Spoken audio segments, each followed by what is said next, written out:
Fox Sports. We are Baltimore. We are Ohio.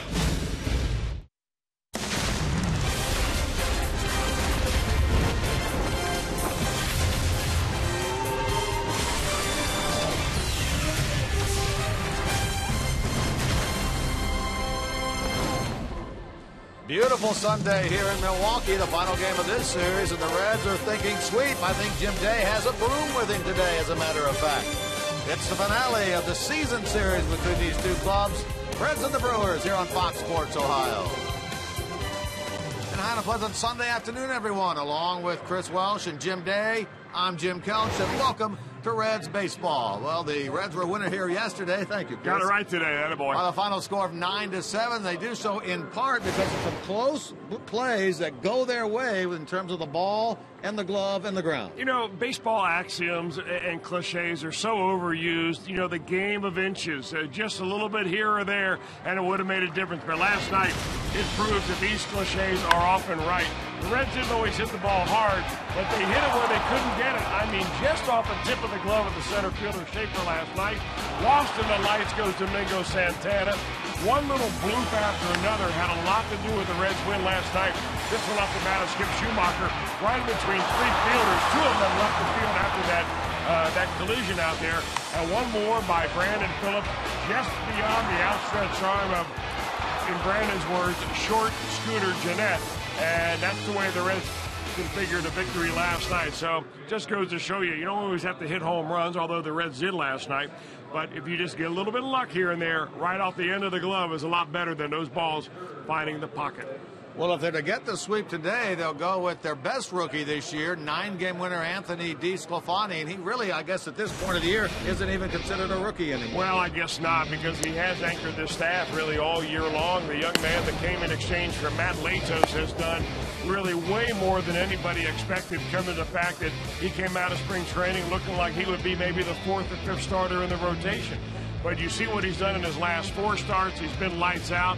He's pitched a very good ball game earlier this year, back in April against the Milwaukee Brewers. So he's solid through and through. He'll be facing a very young right-hander in Ariel Pena today, 26-year-old who's only getting his 3rd start. So we'll see what Pena's got for the Reds this afternoon. Sweep is on the mind, that's indeed, for the Reds as they take on this Milwaukee club here this afternoon. Jim Day will have more when we come back.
Brought to you by Cincinnati USA Regional Tourism Network. Stay close to CincinnatiUSA.com. By Chevy, check out their award-winning lineup only at your Tri-State Chevy dealer. And by Skyline Chili. Feeling good? It's Skyline time. It's Scooter Gnome Day. Fans coming through the turnstiles will get a gnome of Scooter Jeanette to close out this three-game set, Reds and Brewers. Check out our Elk and Elk storylines. Things on the line today. If the Reds win, it would be the first series sweep in Milwaukee since August of 2009, so it's been a while. Brewers riding a season-high, tying 8-game losing streak. They'd certainly like to snap that. And the Reds' season series tied up at 9. Whoever wins today will take that season series. A few things on the line today. Brian Price hopes that the Reds continue to mash here at Miller Park. It's one of the storylines we've been following, and last night that offense came alive again here at Miller Park, as they've done traditionally this year, because they've got a 6-3 record, and just under 6 runs a game is the most in any visiting ballpark for Cincinnati this season. 15 home runs, the same thing, and as a club, a .265 average. There are some individuals who are doing well as well. Most RBI versus Milwaukee. Anthony Rizzo on top with 16, but Jay Bruce right behind him with 15, so we can tie or better that today. Phillips with 12 runs driven in against the Brew Crew, and Todd Frazier with 11. So the Reds offense seems to love it here in Milwaukee. Series sweep on the road could be a first today. Anthony DeSclafani goes to the hill for Cincinnati. Jim Kelch and Chris Welsh are next.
This is a great place to grill out before the games. How about that grill? Looks just like Miller Park. Chris, you talk about innovation. Man, oh man, that is, you know what? You got to put that engineering degree to work somehow.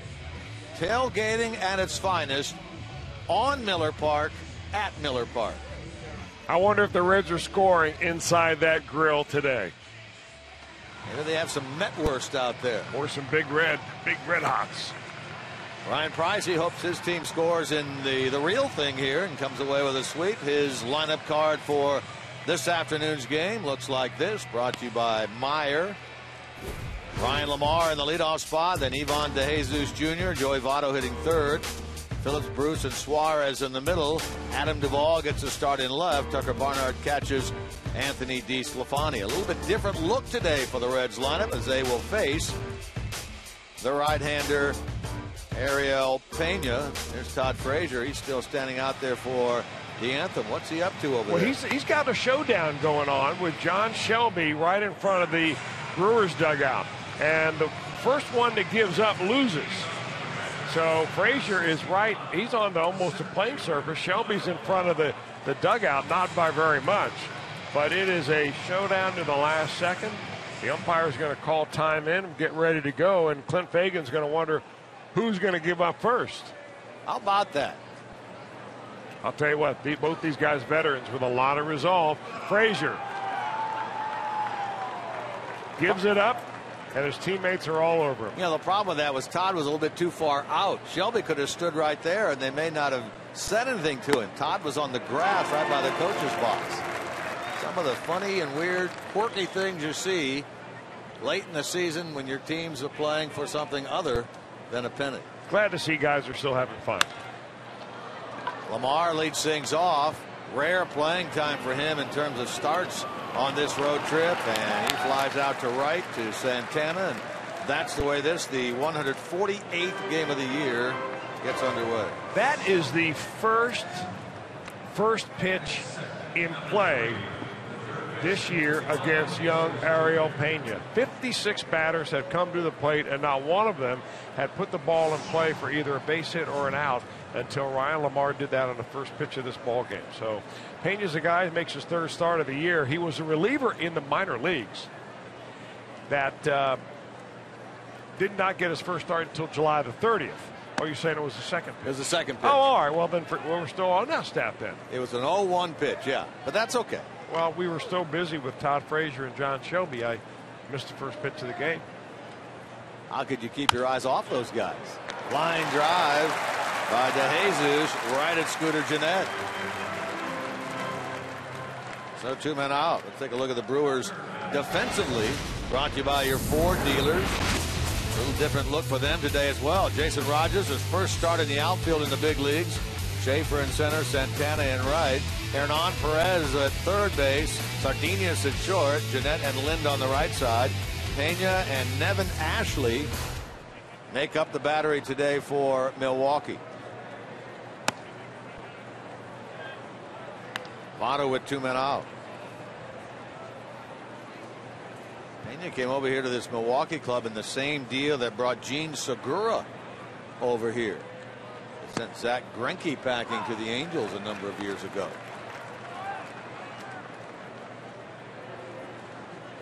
Joey last night 2 hits, 4 at bats. One of 3 Reds had a multi-hit game for him. His 51st multi-hit game of the year. That has him second in the National League in that department. You know, one of the things the hitters are going to battle today on both sides are the unusual shadows that are cast here in Miller Park when the roof is open on a sunny day. And that's what you have. Not an easy background to pick a ball up like it normally is here. You have to really concentrate when you get in the box. The pitcher right now is in the sun.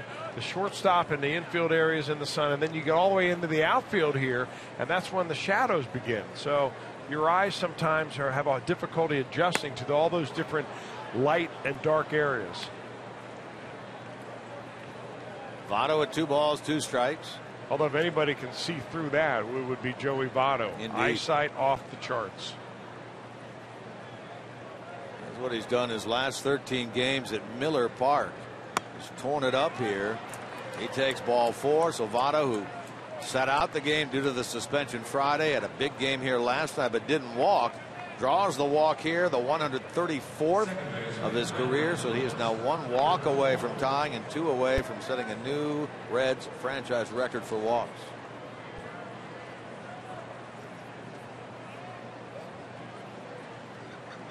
Here's Phillips. You were talking in the open about a game of inches. Certainly his hit late in the game was one of those. Oh, you're right. That was the one that he blooped over the head of the second baseman, Scooter Gennett. And after the game, Phillips quipped, "I'm glad Gennett is a short guy. A little bit taller, he would have had that ball." Let's see if Lind has a play on this ball over near the Brewers dugout. He does. Phillips is out, and so are the Reds in the first inning. They leave a runner to the mound for the Reds in search of victory number 10, Anthony DeSclafani.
In the top of the first, so here come the Brewers now in the bottom half.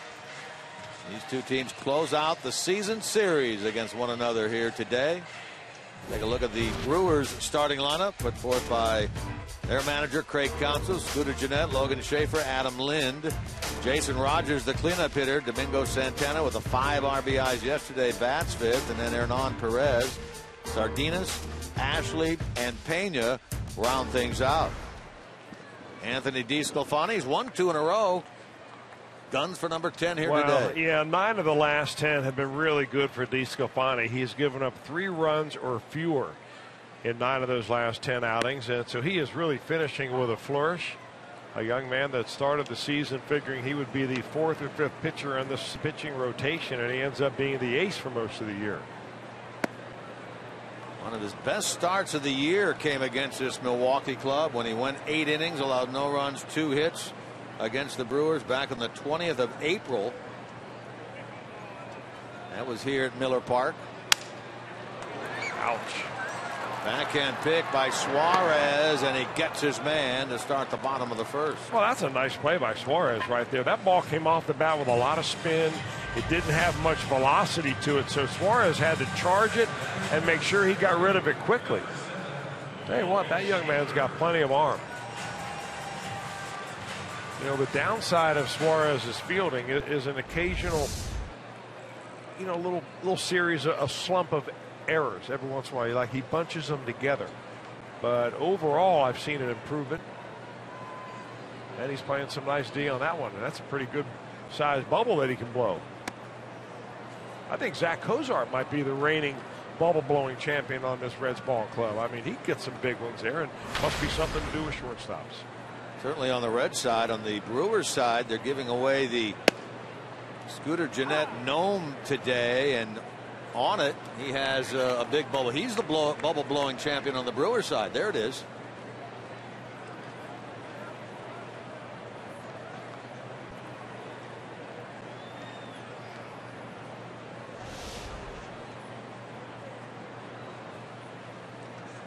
That's a big one right there. Well, you could put a bobblehead inside that bubble.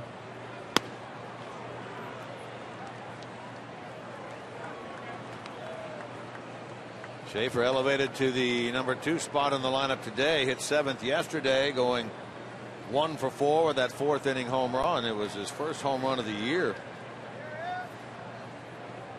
Well, this Brewer lineup is a makeshift lineup today with injuries aplenty. 3 of them occurring in the game last night. Chris Davis twisted his right ankle late in the game, rounding second base. He's out. And of course, the collision in the top of the 8th inning down the left field line involving Elian Herrera and Shane Peterson.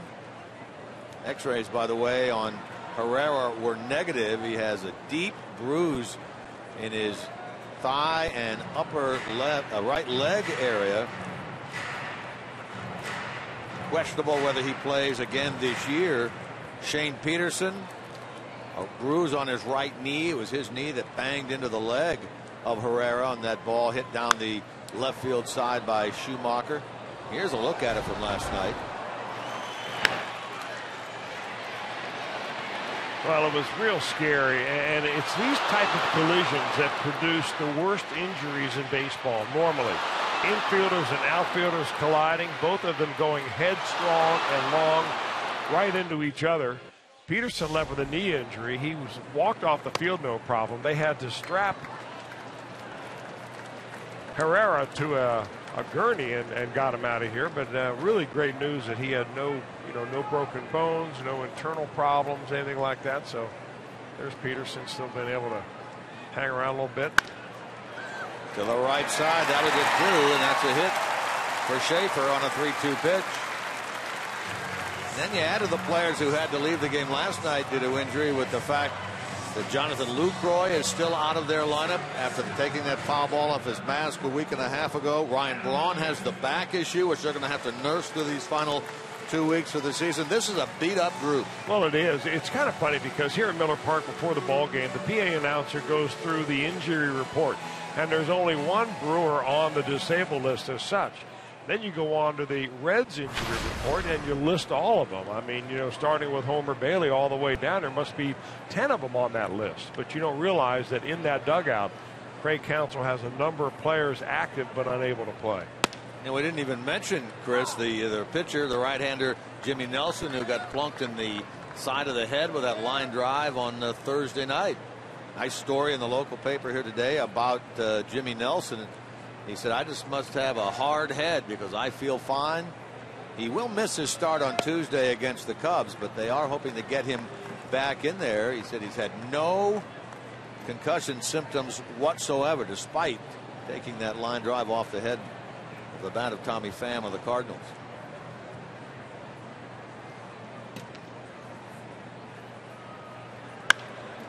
Lind hits it hard, and by the diving Phillips, who is playing him in the hole. Bruce will get it back in. So after a leadoff ground out, singles by Schaefer and Lind to right, Brewers get the first opportunity of this game. Well, a little bit reminiscent of Anthony DeSclafani's last start, which was against the St. Louis Cardinals. He gave up base hits to the first 3 batters in that ball game, and then went on right after that to retire 15 in a row. So here he has worked himself into a little bit of a problem. One observation immediately, this infield here at Miller Park is as quick as AstroTurf. I mean, the ball on the ground is getting through here in a hurry.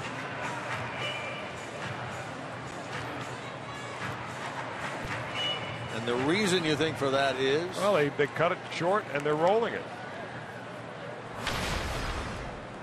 Greens all around the Midwest are faster and faster this time of year. Here's Jason Rogers. Rogers ultimately took over in left field when Peterson had to leave the game. Peterson had taken over for Chris Davis, who had been injured and left the game. This guy's dangerous at the plate. He may not be good enough defensively to play left field. They like him at first base, but boy, at the plate, he's a dangerous character. Saw those numbers against the Reds in 13 games, 11 for 21. Got to be hard to see the ball right now. Rogers probably looking for fastball right there. Looked like he didn't see it until it was already in the glove. That shadow now halfway between the pitcher's mound and home plate.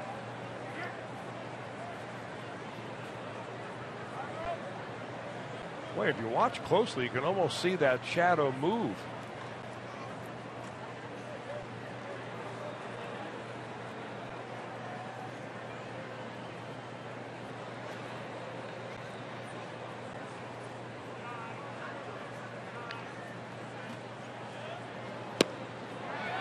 He went around, according to Clint Fagan, the home plate umpire.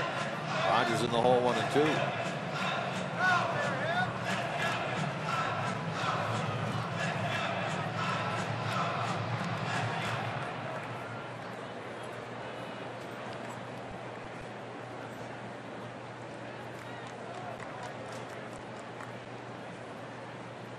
DeSclafani given a couple of extra days rest.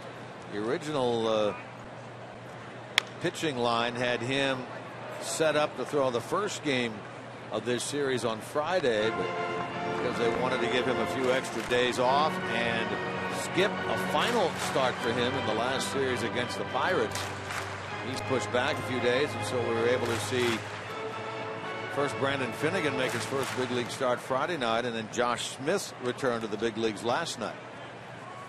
Went well for Finnegan getting his first Reds win. Not so good last night for Josh Smith, although he did not obviously suffer a loss as the Reds came from behind to win 9-7.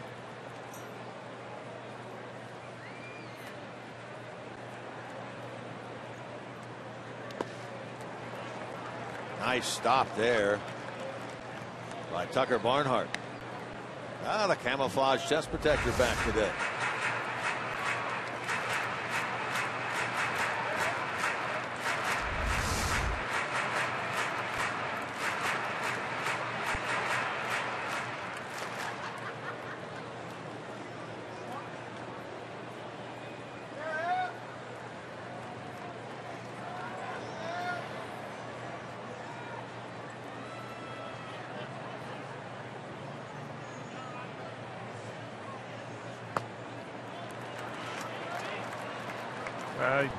Did not want to get to this point, a 3-1 count. Don't know if the Brewers would think about running right here on a 3-2 count, 1 out. But DeSclafani has not really concentrated a lot on holding runners this year. I mean, and right now the reason is that he should be thinking about Jason Rogers in the batting box and not really worrying about the runners. That's the old Greg Maddux theory. I'll worry about him when I get the third. He was a special pitcher, though. Toward the hole. Saving that ball from the outfield is the shortstop. Suarez. The throw to first, and the safe call is made, and you can bet the Reds will take a good, close look at this in the video room with Rob Kaufman. Boy, a superlative effort by Eugenio Suarez on that one. I mean, he was in nearly third base territory when he made this play. In the air, turns, fires, on the money. Good stretch by Votto. And it looks like the Reds are going to ask for a review. Rob Coughlin being called on early on. And he didn't take long to look at it either, so he must have seen something very definitive. It's a pretty good look at it right there. So the umpires will get together. The crew chief is Joe West. He straps on a headset. The man who made the call, DJ Rayburn, there to the left. He gets a headset, and they talk to the folks in New York, really more listening to the folks in New York. You see if Suarez is going to be able to complete what was a great play in the hole and hopefully get Jason Rogers for the second out of the inning.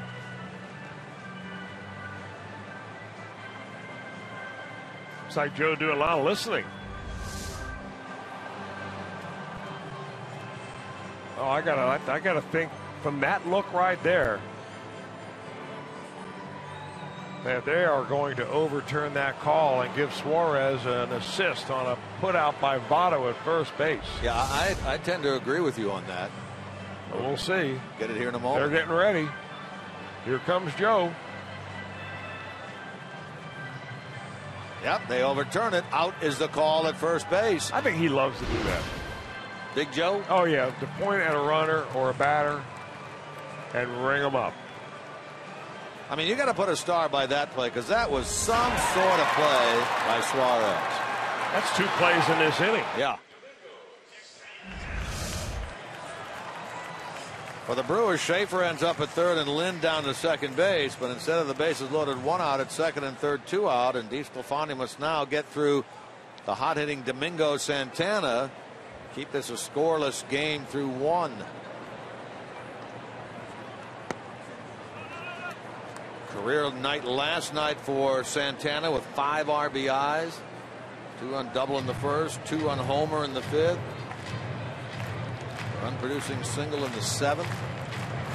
It seems like the damage that Santana does is to right center field. He's a guy that hit an opposite field base hit last night through an open side of the infield. And the Reds are playing him pretty much straight up. In center field, actually, Lamar shaded just slightly towards left.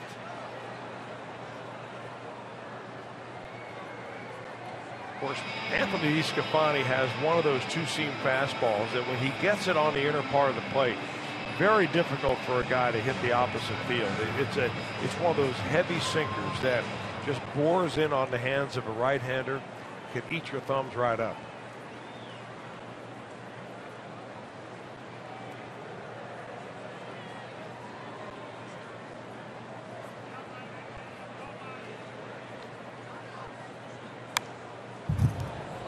Santana down now 2 strikes. He's hit 286 since going over to Milwaukee with runners in scoring position on a team that has done a nice job this year, and even better, as you can see, with 2 men out, runners in scoring position. For a team that has the record that it has, the Brewers started this series 4th in the National League at 270 in their RISP department. Struck him out on a pitch in the dirt. Nice job by DeSclafani. They will go ahead and throw. Nope. With a hitter walking away from the plate. Out call by Clint Fagan. Good job of recovery by DeSclafani.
Quality on MLB.TV Premium, the #1 live streaming sports service. College students enjoy a back-to-school offer with a 35% discount. Authentication required. Blackouts and other restrictions do apply. Visit MLB.TV today. How about Suarez? 2 tremendous defensive plays in the bottom of the first. And he'll be due up second here in the second inning. Talking about the pennant races, big action yesterday. The Pirates came from behind to defeat the Dodgers, so they stay 1 game ahead of the Cubs for second place in the National League Central, but more importantly for them, the top wild card spot. Cubs trying to make it a sweep at home against the Cardinals today. They can do that. They'd be within 4. The Pirates could conceivably be within 3 of the first place Cardinals when the day of baseball is over. That, of course, is where the Reds are headed after the game today. 3-game series that begins tomorrow in St. Louis. New York gets within 3.5 of Toronto in the American League East with a win yesterday and a Blue Jays loss. An American League wild card race and the American League West race very close. Houston 2.5, the Angels 4 back in the West.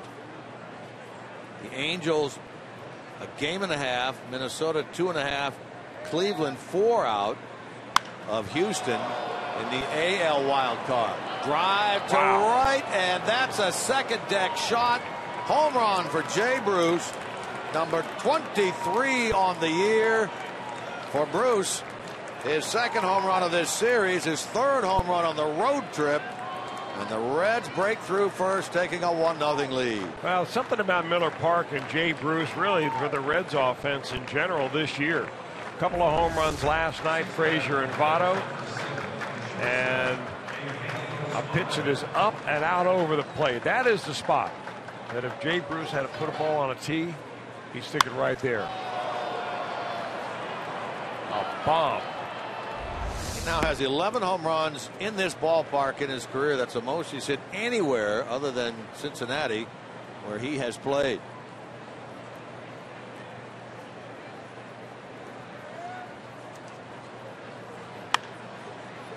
In the air by Suarez. That'll be handled by Schaefer for the first out.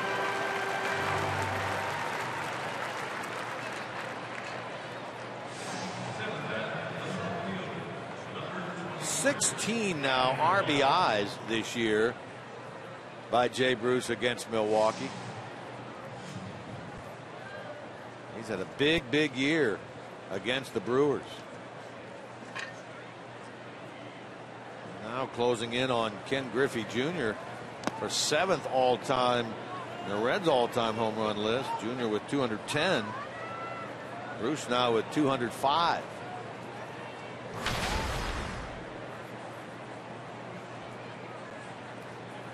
So 1-0 Reds lead. Adam Duvall capable of the long ball, but he hits this one hard and into left, and a base hit in front of Jason Rogers. So Reds left a base runner in the first. They've had 2 solid hits here in inning number 2. And they've hit the ball fairly hard in the first inning. A line drive off the bat of Ivan de Jesus for the second out of the inning. So they're seeing the ball pretty well off of the young Ariel Pena, making only his 3rd major league start.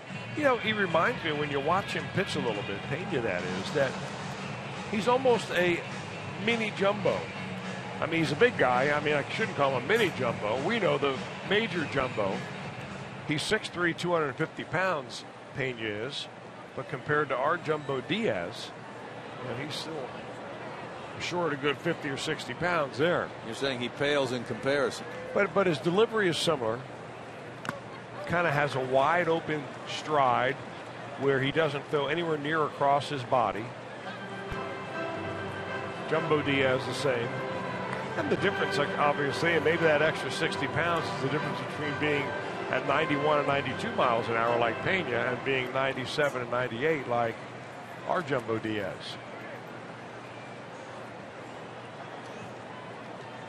Tucker Barnhart trying to get in on the offensive fun on this road trip for the Reds. Schaefer going to track this ball down.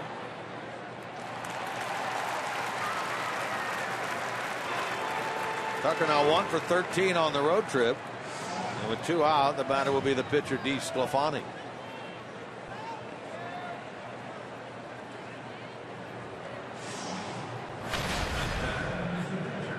Anthony 9 hits this year and a 173 average. 3 runs batted in.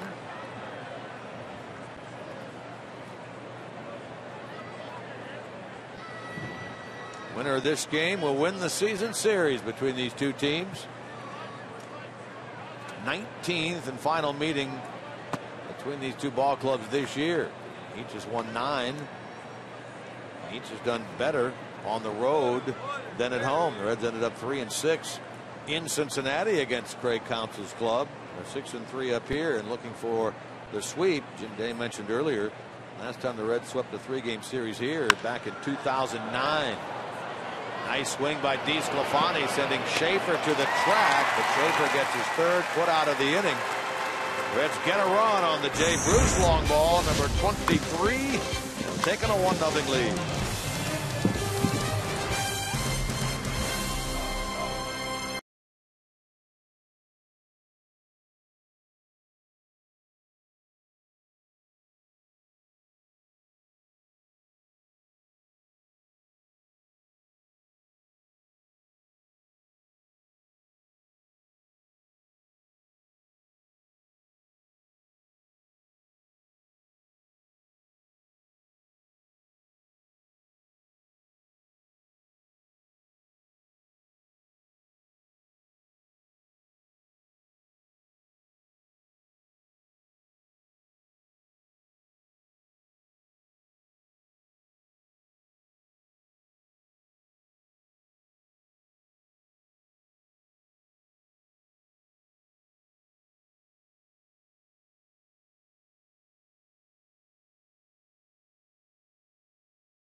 Brought to you by your Ford dealers as they take the field for the second time here today.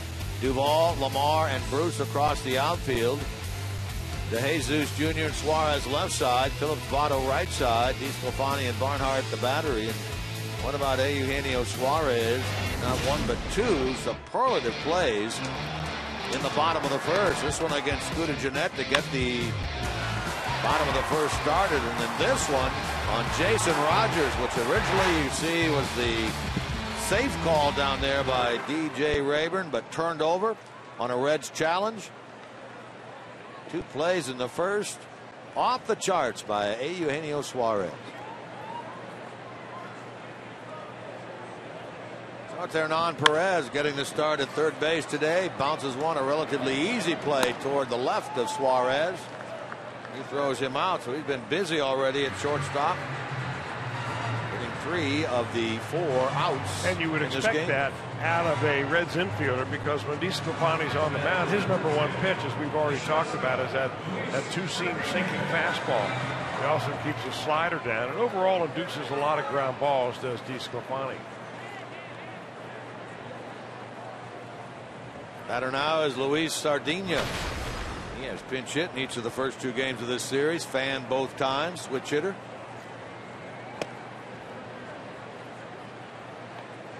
Called up from their AAA club after the Colorado Springs season ended out in the PCL. Hit .282 out there this year.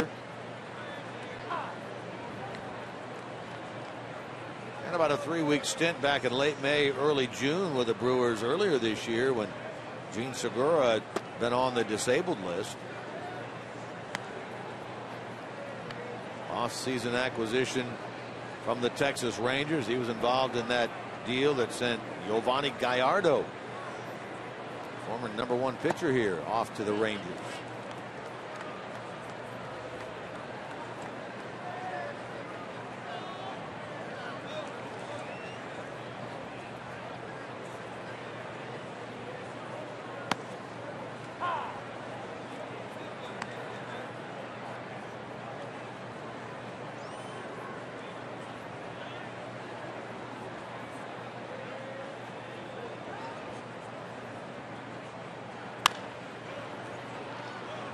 Chance here for DeJesus Jr. High throw, but the tag applied and 2 out.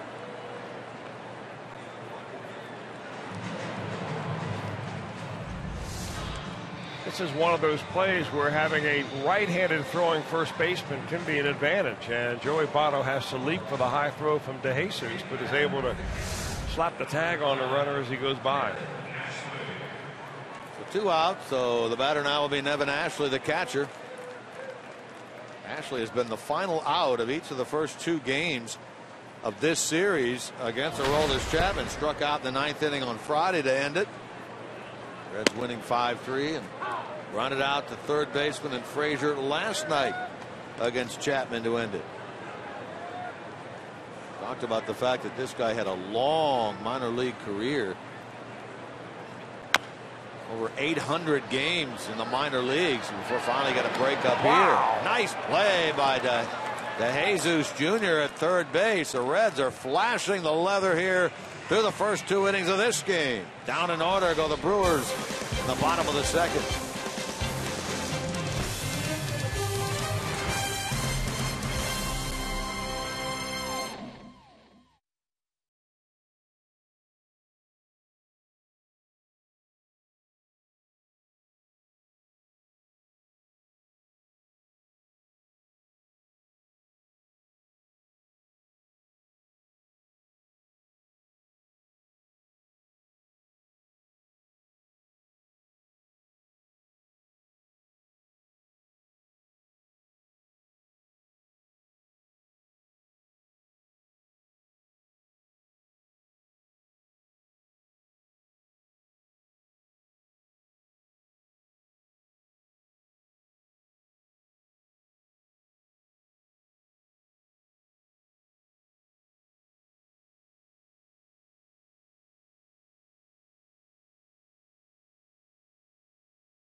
last night. Big stick here at Miller Park. There you can see the preparations going on. And Jim Kelch was so enamored by it, as was Chris Welsh. That hello, boys! Surprise, surprise! Oh my goodness! Oh yeah. What are you bringing, Jimmy? Now, Chris, I got bacon on a stick here for you. Now, Chris, I understand. I know you don't eat meat, so I've got roasted peanuts here. They have cinnamon and vanilla on them. It is a Miller Park specialty. You know, you can't get these anywhere in other ballparks besides Miller Park. That is true. And Jim Kelch, I challenge you to do play-by-play while eating one of those. You can put bacon on anything and it's good, that right? That is some thick sliced bacon right there. And dipped in some special sauce. Here, I'll sample the cuisine. Will you do that? Sure, why not? That's good stuff. Now I know why you didn't get up and eat this morning. You knew what you had in mind. Exactly. They've got a special dipping sauce for this. Wow. You're going to like it. I believe that. Between half innings. I'll do it and then I'll report back. Unless you somehow take them with you. Did you bring him a bib? I have some napkins somewhere. You may need one. Now we've had those flavored nuts before. Those are excellent. Chris Welsh, I want you to sample those between innings. Jimmy, thank you. It's the least I could do. You know, he went on for like 2 innings last night. And I felt bad for you guys. No one to ever feel bad for you. You're calling baseball for a living. Gail is bringing you a napkin because she knows you're going to need it. But you seem so enamored with this bacon on a stick, which they, by the way, serve at Great American Ballpark. And I got to tell you, looks like you're enjoying it, and it does look good. This is good, but I like GABP's better. How's that for a homer? There you go. You're just speaking the truth, my man. There's nothing healthy about that right there. Oh, there's not? Well, then let me have it. Right up my alley. You and me both. Thank you, Jim. Isn't he a nice guy? I'll tell you, that's as good as it gets. We're just between innings. We're asking our producer, Josh Hall, what does Jim Day have planned for us here in the next inning? Because the third inning is oftentimes his way to bring us back from break. I had no idea, did not expect the unexpected there. Little bacon he left on you the the big stick. one. The bacon on the stick. He had the small one. He left you a big boy right there. That's like a half-inch slab is what we're looking at.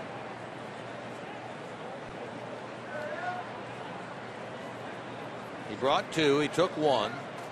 That's okay, though. And put it on the Fox credit card.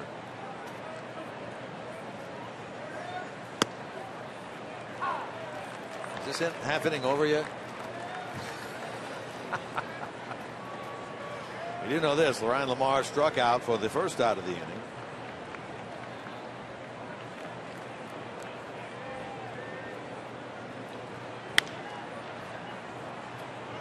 Thank you for the napkins. I appreciate that. If you see a stain down their shirt, lady, you'll know why. You going to eat the fat part of that too?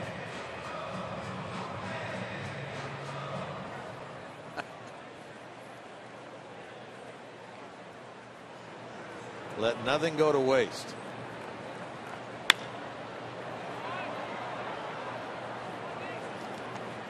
Hey, reading news around baseball today, I noticed an article that mentioned that the Angels, of course, are looking for a GM, right, and they've got a number of candidates, and they've whittled down the list. And Yankees assistant GM Billy Epler is one of the guys who's a favorite, but the other favorite who's getting a lot of internal support is a former Reds first baseman, Hal Morris. Sardinius makes the play. And Hal Morris, of course, is head of, I believe he's the head of their scouting department, maybe their pro scouting department, but he's worked his way all throughout, I think, the Pittsburgh Pirates organization in the front office, now with the Angels for the last few years. And we certainly wish the best for Hal Morris and hope he lands that job. He would be more than a worthy candidate, that's for sure. He knows his way around baseball. They're looking for a general manager here in Milwaukee as well.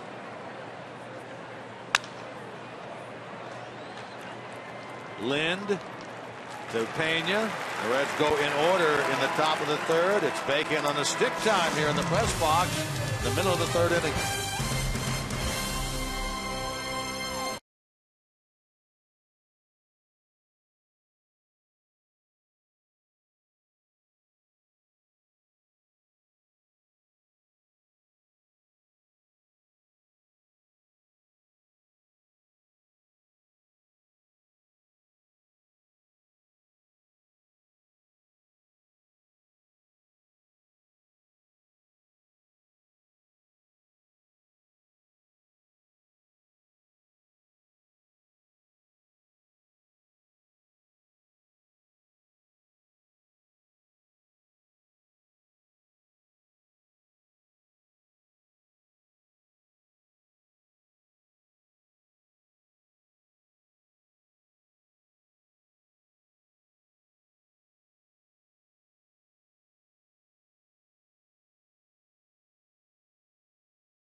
Saturday, September the 26th at Great American Ballpark. Having a trouble reading here with the bacon in my mouth.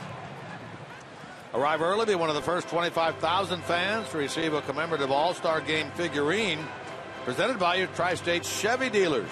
For tickets, 513-381-REDS, select Kroger locations or reds.com/tickets. You had a few of those flavored roasted nuts, right? Yeah, they're delicious. And you enjoyed the thickest piece of bacon I've ever seen. Never seen anything like that. Dipped in maple syrup, and so far so good. Nothing dripped on your shirt or tie. Nothing on the shirt yet. Subject to change. Subject to updates.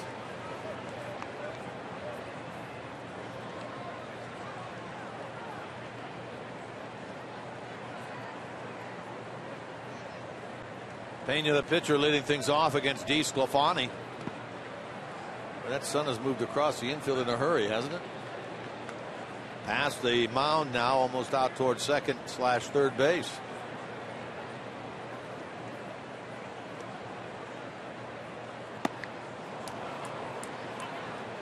Pena's bat goes one way, his body goes the other. That's a strikeout number 2 for DeSclafani.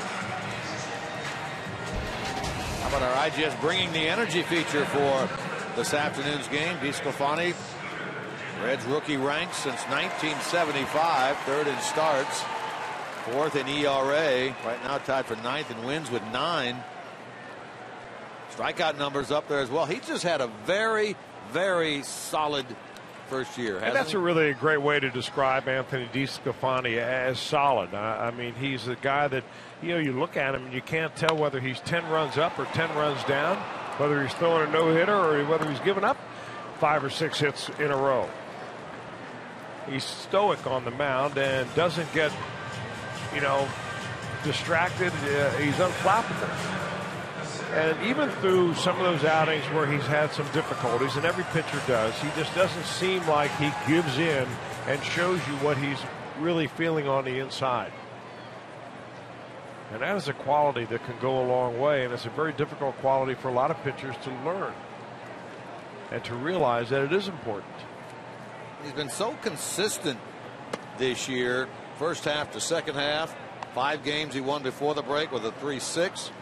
4 games he's won after the break with a 3.7. Well, one of the things he's done in his pitching delivery that I think has made a big difference is that he sped up the pace of his delivery. Yeah. I mean, early in the year and even in spring training, DeSclafani, I mean, he would really take his time. And I remember over a few years ago, they did the same thing with Homer Bailey. They were able, working with Homer, to eliminate a lot of the unneeded movement and body language in his delivery, and they sped up his delivery. And I remember a year or so ago we showed that in kind of a stop action example of an old delivery by Bailey and a newer delivery by Bailey, and picking up the pace really helped him. And I think picking up the pace has helped DeSclafani too. A lot of pitchers can kind of lull themselves to sleep and not really use their body and their legs enough when they're too slow in getting it all together. Looking to get Schaefer here and make it 8 in a row since the single to right by Adam Lind. A streak that started with a tremendous play in the hole by Suarez on Rogers.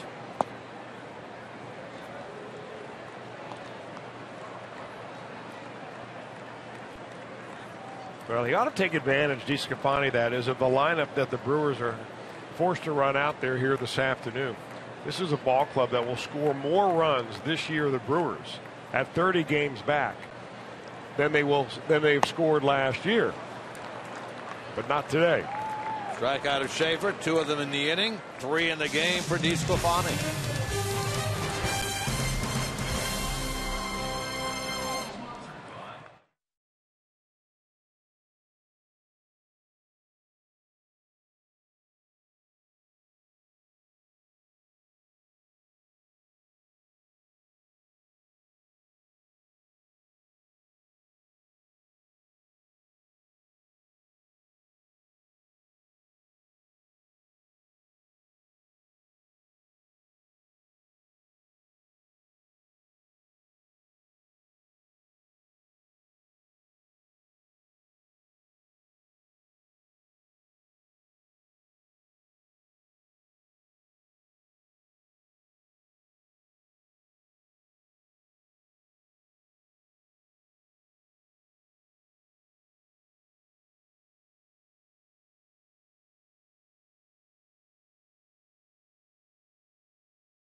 Columbus Blue Jackets opening night against the New York Rangers is just 19 days away on your home of the Blue Jackets right here, Fox Sports Ohio.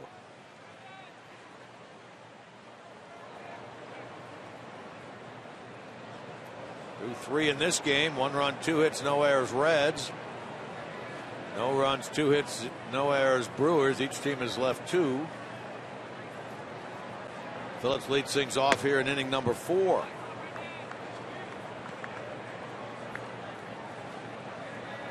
Early on, certainly in this game, but if the Reds are able to win today, through 2/3 of this trip, they would be 4-2, putting together a pretty good road trip with 3 left in St. Louis beginning tomorrow night.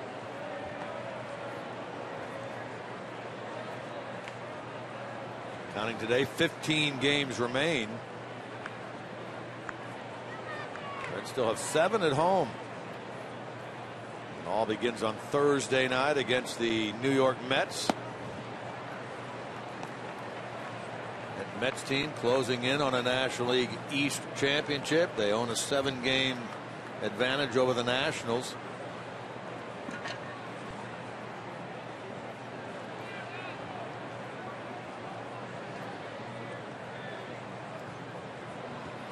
And the way things are right now, they have 84 wins. The Dodgers have 85. The team with the best record in the league, each league, plays the wild card winner.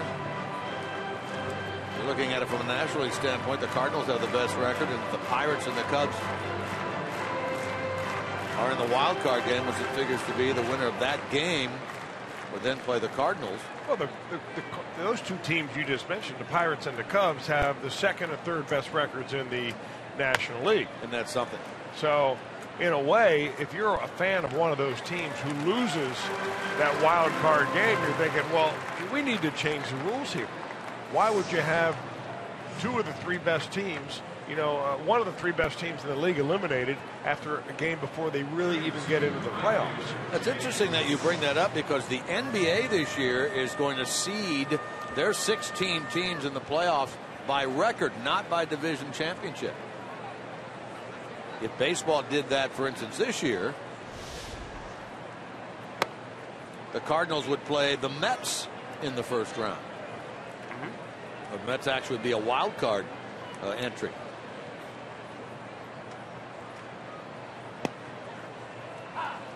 So it makes for an interesting argument, that's for sure. Not that the Cardinals and the Pirates and the Cubs haven't beaten up on each other enough all year. They may get together in the playoffs as well.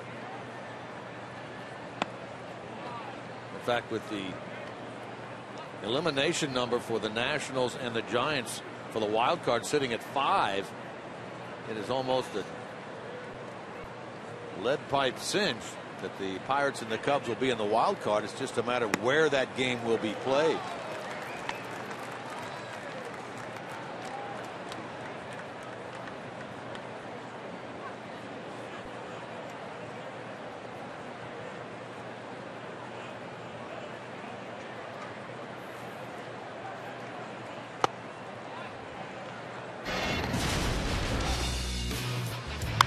The only run of the game so far, that home run by Bruce in the second against Ariel Pena, is second of the series, his 23rd of the year. He gets on a home run and RBI tear these final couple of weeks. He could hit 30 and drive in 100 this year. He draws a second walk issued by Pena.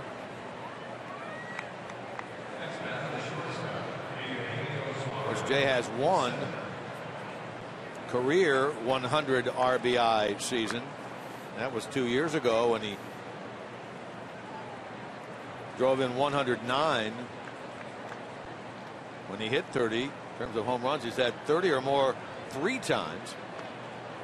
And he's been tantalizingly close to 100 a couple of other times before finally getting to 109 2 years ago. He had 97 RBIs in 11. He had 99 in 12. Finally was able to get to the triple-digit mark in 13.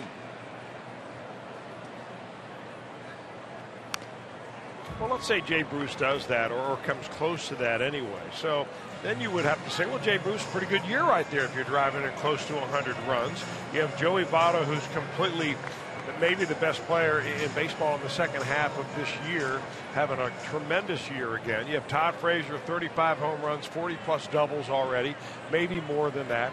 And you have to ask yourself, why is this team, in fourth place and out of it by, 28 and a half games or 30 games? So you're wondering where the touch-ups need to be.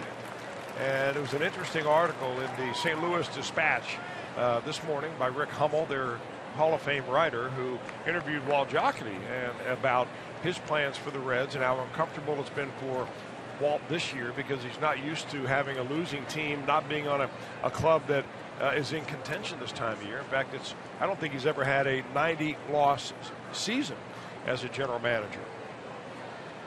And his word to the Reds was, well, we're not rebuilding, we're retooling. We're just a couple of players away from, getting this ball club back to where it ought to be, which is a pennant contending team. So then the question becomes, what couple of players are you talking about? Well, yeah, and I guess part of it, of course, is he does recognize the fact that the bullpen needs some revamping. Even though you have one of the most dominant closers in the history of baseball as a closer, getting to him has been a problem. Golf down the left field line by Suarez into the corner and a foul ball. Close right there. So really, this Reds team will go into this offseason with one of the same problems they went into last offseason, the bullpen. Exactly, and really with the foundation of players set to be able to come back next year with some additions. Devin Mesoraco back. He was penciled in to be maybe the third or fourth, fifth hitter in the lineup, somewhere in the middle. Zach Kozar coming back, having a tremendous first couple of months of the season before he was unfortunately injured for the year. You got to figure out what you're going to do about the leadoff spot. Whether Billy Hamilton is the answer in 2016 for center field, I would presume so. You got to give him a little bit more leash, I would think. What do you do about left field?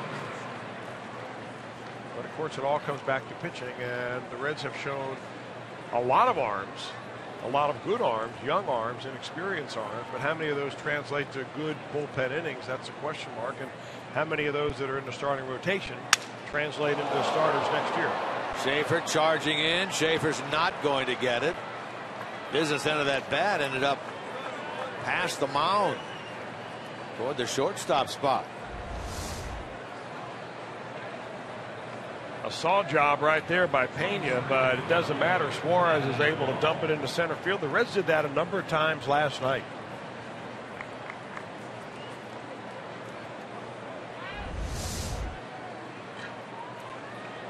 So an opportunity now for the Reds. They've got a couple of runners on base and one out for Adam Duvall.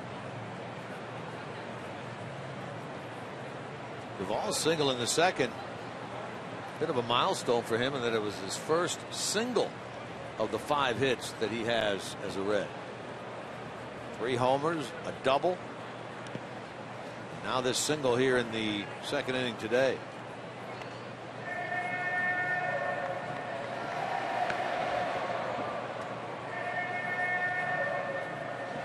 Getting a pretty good look out in left field. The Reds are giving Duvall. Would you agree? He's made 7 starts now. I mean, you traded a middle of the line or top of the line type pitcher in Mike Leake to get him, so you got to figure you're getting value in return.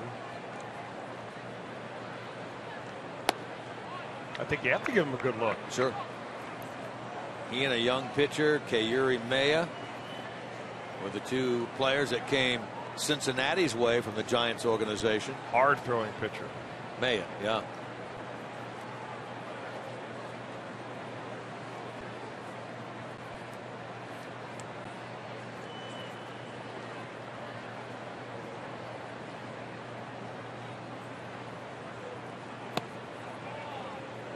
Three and 0 now to Duvall.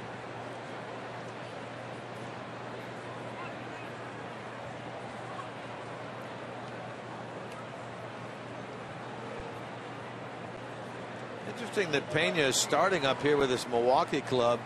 Not that he hasn't started before, because his career by and large has had him as a starter. Coming into this year, 170 appearances in the minor leagues, 161 starts, but he was relieving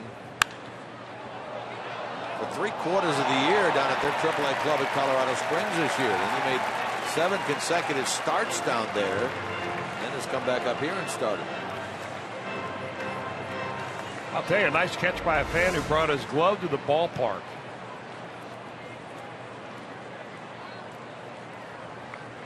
He's in uniform. I think he may have saved some bruises out there by snagging that one. That was a vicious line drive. Chances of a ball coming to you that you're wearing a glove, astronomical. And yet, you have a lot better chance with a glove than without. Unless you're the DH type. the hide behind type. Now this is where Duvall, when he gets 2 strikes on him, unfortunately begins to get anxious and expand the strike zone. Got to make this guy throw you a strike right here.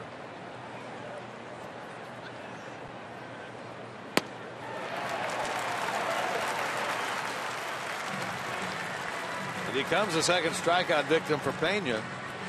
Pretty good looking slider from Ariel Pena here. He snaps one off right at the bottom of the zone. That probably would have been strike 3 had Duvall taken that pitch. So he goes down on the pitcher's pitch. Not a lot of hitters are going to hit that. So now it's up to Tucker Barnhart.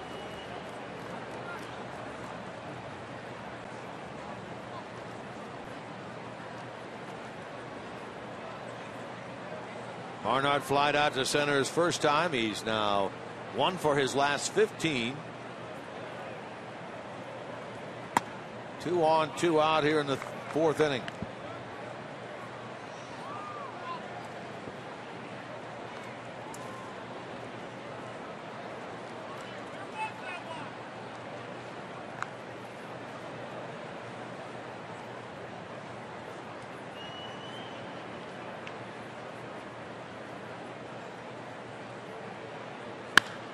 Up the middle and a base hit for Barnhart.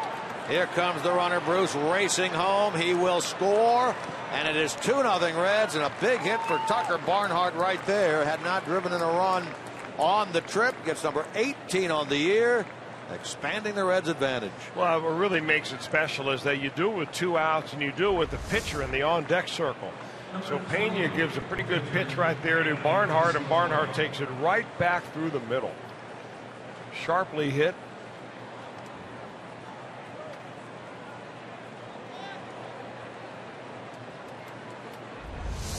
Those 2-out ribeyes are about as sweet as that bacon on a stick you were munching on a couple innings ago. Maybe even more so. Where did that go, by the way? Oh, I ate the whole thing. Including the stick?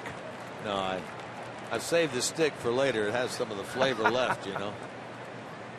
It'll be a little treat after the game on the way to the airport. Don't save that seat next to you for me anymore. I'm going to save that seat because I want you to bring those flavored nuts that you had brought in for you.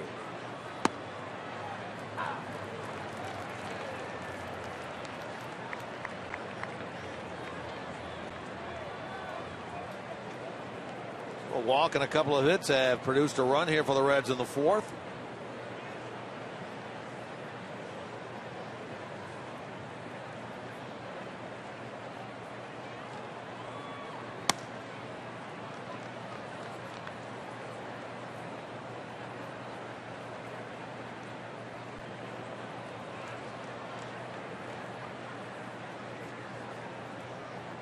Sclafani flied out to center his first time.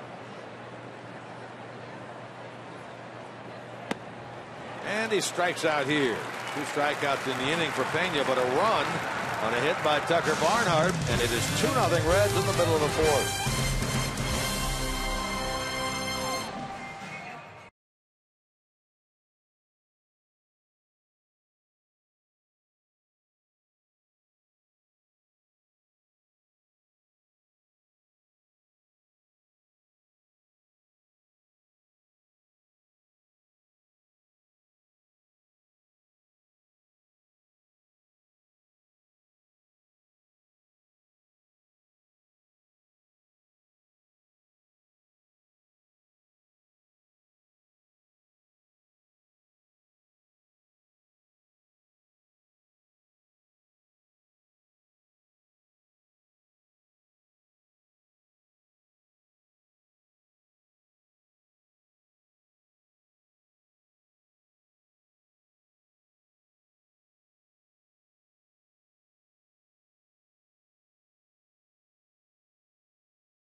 by your local Ford dealer. Ford, go further.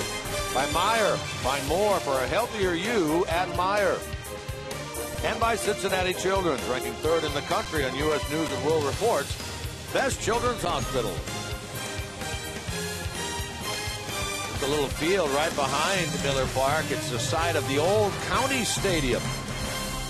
Built the new park in the parking lot area, turned the old field area into a youth field. You can see it as you're walking around inside here in the big ballpark on the outer concourses.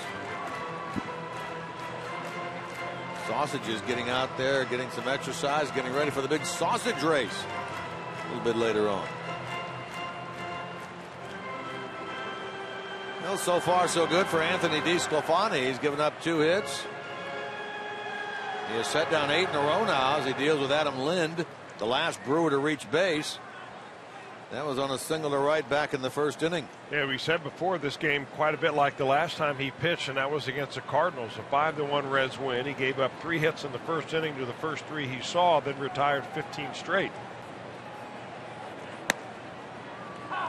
Last 4 games for DeSclafani have been excellent. An earned run average right around 2.0. 29 strikeouts in 26 innings. Now, you just love guys that are able to finish strong. And he has kept himself in great shape this year without overdoing it. One of the things that we talked about a week ago about how pitchers have to change their workout habits through the course of the year. I mean, in spring training and in the off season, I mean, you really bust it. You're hitting you're doing a lot of weight work, you're doing cardiovascular work, you're trying to get strong and then stay strong and stay in shape. And as the summer begin to wear on you and you start piling up innings and pitches, you cut back on a lot of things. Because the whole idea is not necessarily to be strong, but to pitch well. And it's all about what you do every 5th day, but not what you do in the meantime. But what you do in the meantime will give you the strength and also give you the confidence. So he's backed off on his throwing program a little bit. Obviously, he's backed off on the weight work. And all the adjustments he's made have been good ones for him. Lynn gets under this ball and hits it in the air to shallow center where Ryan Lamar is hanging out, and Lynn is out number 1. All right, time for you to tweet your strongest fan photo our way. As always, use hashtag Ohio Data Strong Fan. Might see yourself in an upcoming broadcast. It's all brought to you by T-Mobile. Let's see him, our Data Strong fan of the game. Send them our way. Here's Jason Rogers.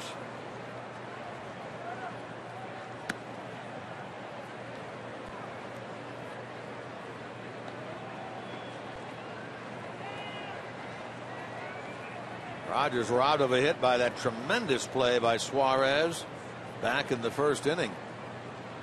Been a rarity that the Reds have been able to get him out. Even with that out, he is 11 for 22 against the Reds this year with a home run.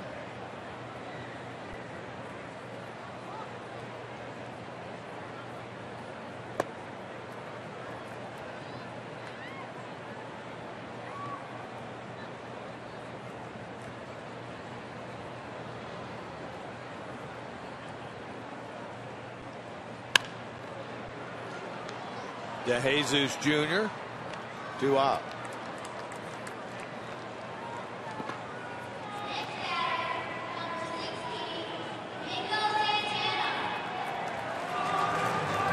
DeSclafani obviously starting here will not pitch against the Cardinals in the upcoming series. This next start would be against the New York Mets on Friday night at Great American Ballpark.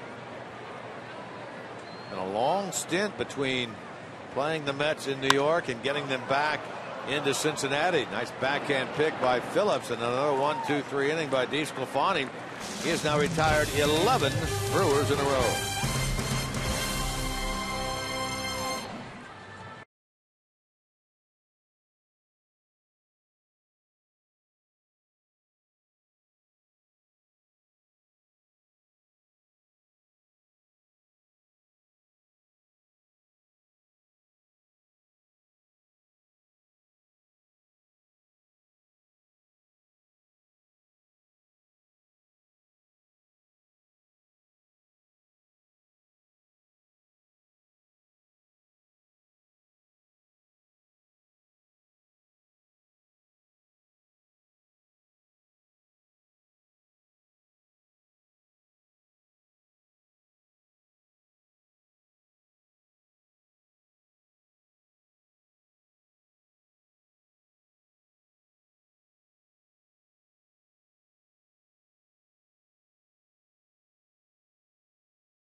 September the 27th, or 1 week from today. Lucky fans in attendance will win prizes throughout the game. Plus, the first 20,000 will receive a 2015 Reds team photo thanks to Snickers and Kroger.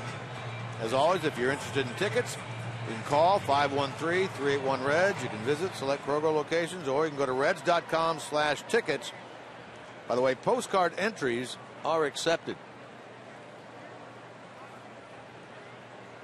Top of the Reds order here in inning number 5 against Ariel Pena. This is his 3rd start of the year. In each of the other 2, he has gone 5. He works in the 5th here. He actually made his season's debut against the Reds out of the bullpen. That was the game. That was the 2nd game of the 2 completed on September the 5th.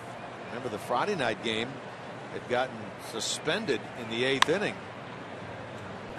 Finished on Saturday. Then the regularly scheduled game was played. Pena pitched 3 innings in that game. Ended up getting the win in relief of Willie Peralta after the delay in the 2nd game forced a pitching change.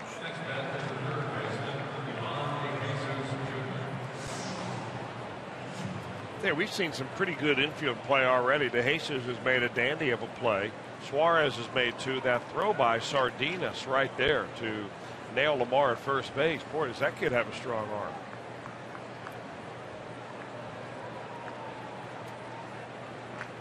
Here's Ivan DeJesus Jr. getting a chance to play 3rd base today, with Frazier getting the day off, at least in terms of a start. 5th time that DeJesus Jr. started at 3rd. He's made starts at short, 2nd, left field, 1st base. Very versatile.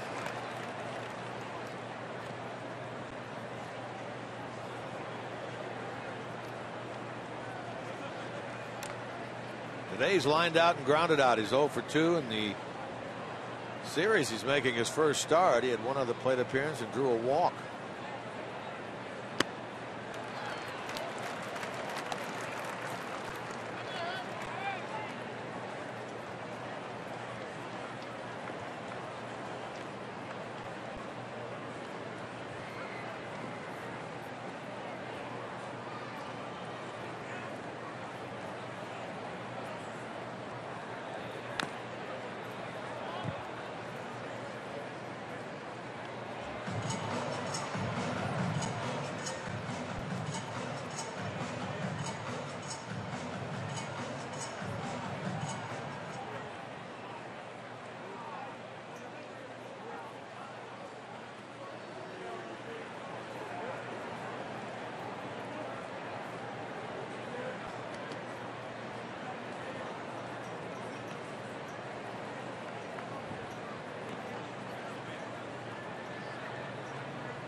We talked a little bit about Ariel Pena, about how he came over in the trade along with Gene Segura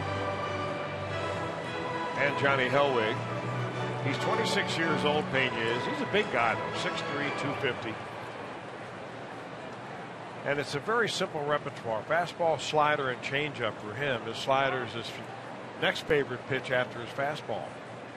He was a reliever in the minor leagues this year for the Brewers until July the 30th, and then they started giving him starts throughout the month of August, maybe in anticipation of wanting him to pitch here in the major leagues. Drops a nice slider on DeJesus there.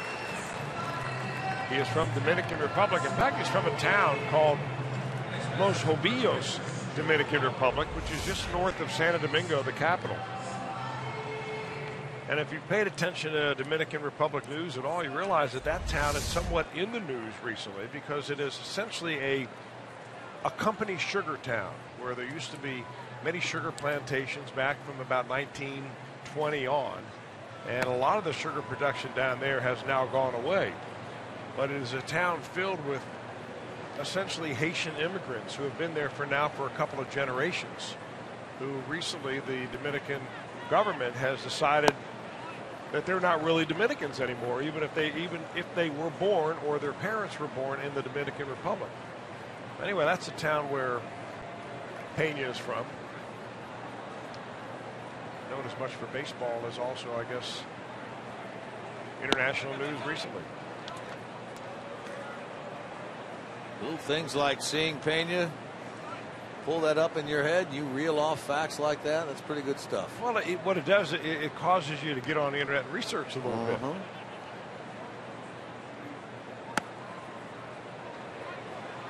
Votto draws the walk, so that is the franchise tying 135th walk he has drawn this year. He did it back in 2010. Now he has tied it here. There's the list. 135 walks for Joey Votto this year. Joe Morgan is second. Technically, Votto is second. Well, the key, though, Votto's doing his part, but the key is to make those walks hurt and make those walks haunt, like the old scoreboard animation at Great American or at Synergy Field at Riverfront Stadium. But if Votto walks with 2 outs and nobody behind him does anything, then so what?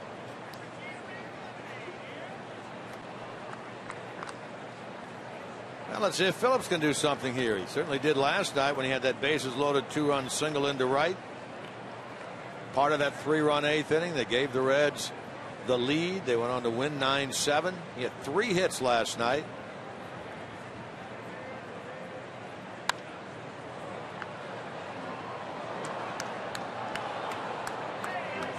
Phillips has had a nice road trip. 8 for 24 thus far.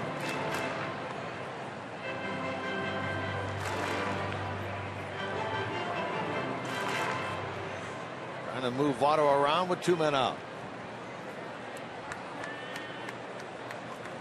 This is going to be the 4th year, kind of switching from Phillips back to Votto, the 4th year in the last 5 that Votto is going to lead the National League in walks.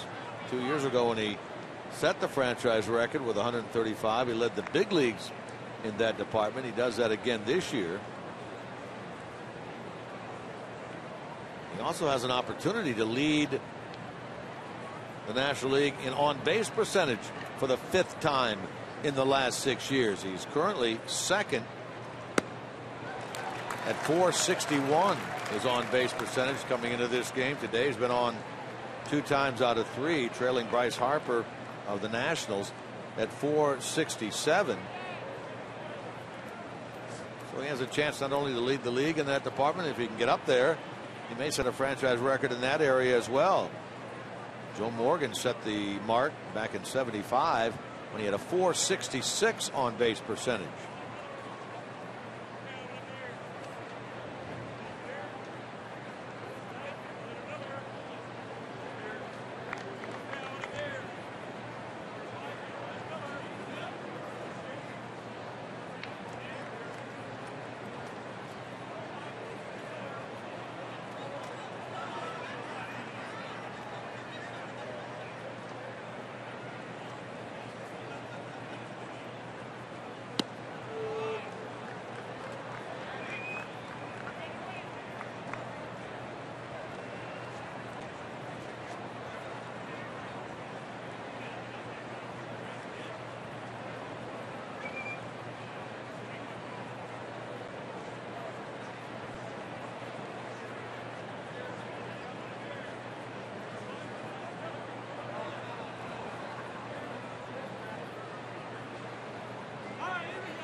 On the move on that 3-2 pitch, and we'll do it again.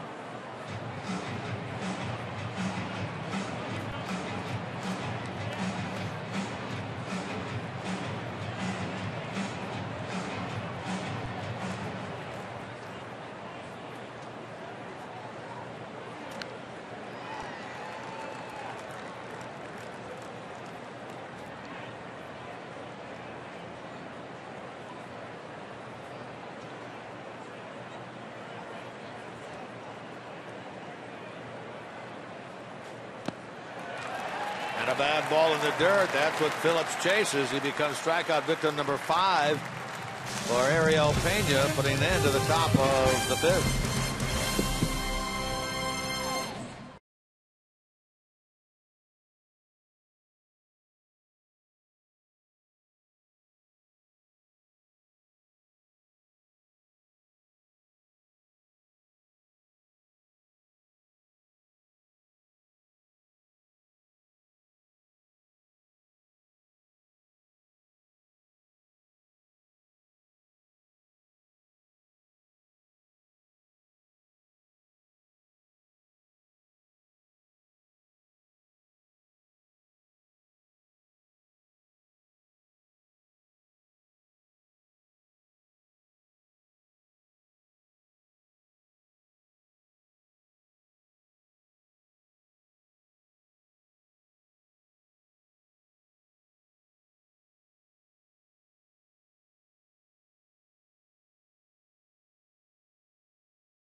And with Christine Sheltrown and Mo Egger from 700 WOW at the Holy Grail. Your chance to answer Reds trivia, win prizes, and be part of Reds Live. Fun gets started Friday night at 6 at the Holy Grail.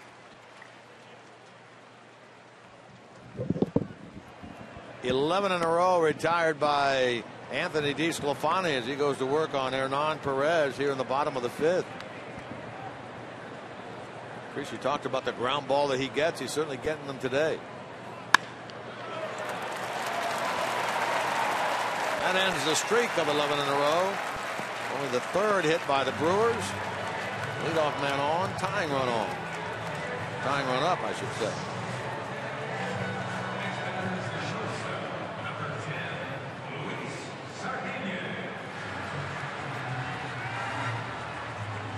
Here's Luis Sardinas. Switch hitting shortstop, bounced out his first time.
Brewers now have action in the bullpen. Toward the hole and then to left. That's a base hit for Sardinas. The Brewers, after going down 11 in a row, get back-to-back hits here in the bottom of the 5th. That's a little bit of fancy hitting right there by Sardinas. It's almost like he saw an opening on the left side of the infield with the shortstop playing in double play depth. He has to be a little more snug to the bag, and he uses that 5.5 hole. That normally is an out with nobody on first base, but a double play situation makes Suarez tuck himself a little closer to second. So DeSclafani, second time in his ball game, he's had a couple of runners on base. That's the bad news. The good news is you're down at the bottom of the order. Nevin Ashley now, and a pinch hitter, Chris Davis, is on deck. Mentioned that action in the bullpen. It's funny to say, but the man in the pen is Kyle Loesch, a long-time big league starter, now out of their bullpen. Had a good major league career, Loesch has. A real pro. He's been working out of the pen since early August. This season has not gone anywhere near like they had hoped. He's 5-13 in ERA, right near 6. As you mentioned the other night, final year of a 3-year contract that he signed prior to the 2013 season. Former Red.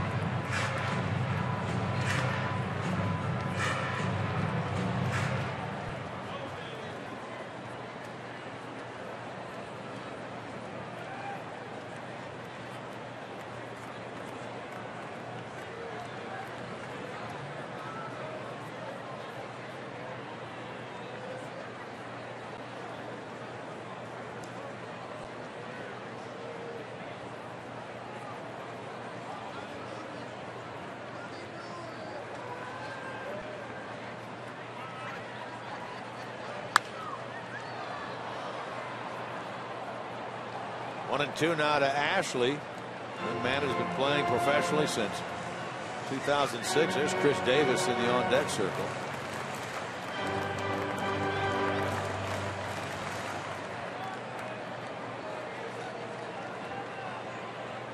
Ashley never had a big league appearance until this year, playing 10 years in the minor leagues before getting an opportunity this year with Milwaukee.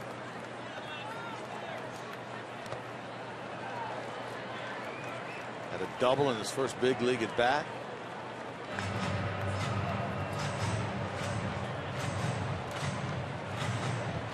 And here's the strange but true fact of the day, Chris Welsh.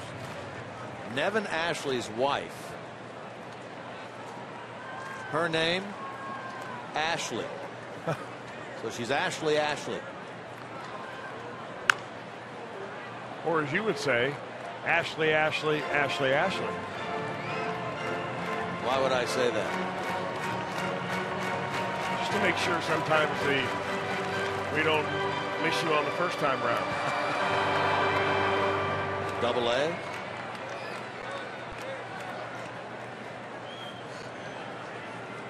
You crack yourself up sometimes, don't you? You know, sometimes I'm the only one that gets it. Which makes me wonder about all you guys. It makes us wonder about you. To the mound. Oh! And the center's going to get the Brewers a run. Another runner going to third. The throw there bounces away. They're going to give it to him. Obstruction on the third baseman. Ivan DeJesus got in the way of the runner, and they're going to award him the bag, and they're going to send the runner that was in at second over to third. What a series of unfortunate events on a ground ball that starts right back to the pitcher. It is a tailor-made double play ball, and DeSclafani starts the error.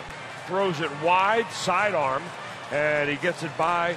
So one run's going to score. Here's Lamar with a ball in there, and he gets the ball by him. And for some reason, they call obstruction there on DeJesus. It didn't look like, in my mind, that he intentionally or unintentionally obstructed the runner. Or unless that ball actually did go out of play. It did go in the dugout. Okay. Yes. Okay, I didn't see it go in the dugout. So forget the obstruction. So you've got two errors on the play, one by DeSclafani, one by Lamar. And on a play that looked like it was going to be, as you say, a double play, it turns out to be a two-run, two-error play. The go-ahead run for the Brewers now at third base, and still nobody out. Well, the one at third base simply cannot happen. I mean, the throwaway by the pitcher, you're going to see guys throw balls away from time to time. But if you're Ivan DeJesus playing third base right there, you've got to make sure that ball didn't get by you. Chris Davis batting here for the pitcher. And in the hole goes that ball. He's made some plays like that today. That one off his glove. That's going to be an infield hit. That'll get a run home. And the Brewers all of a sudden lead 3-2. Well, if you're like me, you're asking yourself, how did this happen? And happen over a period of about 5 pitches. Nevin Ashley had a long at bat before he finally grounded that ball back to the pitcher. A seeing eye base hit there by Chris Davis. Still nobody out in the inning. And a very strange turn of events. And Brian Price knows as a former pitcher that there's really nobody to blame. I mean, if you're Anthony DeSclafani, except yourself. I mean, he's the one that got that ground ball back to him, had all day to deliver a strike to second base to the infielder covering the bag, and threw it into center field.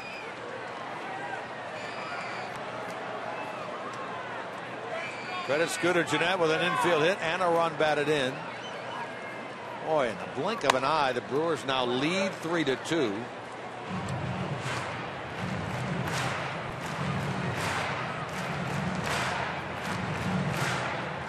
Pardon me, I said Gennett. This is Gennett now. It's Chris Davis, the pinch hitter, that had the infield hit and a run batted in.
Phillips will dive and not come up with it.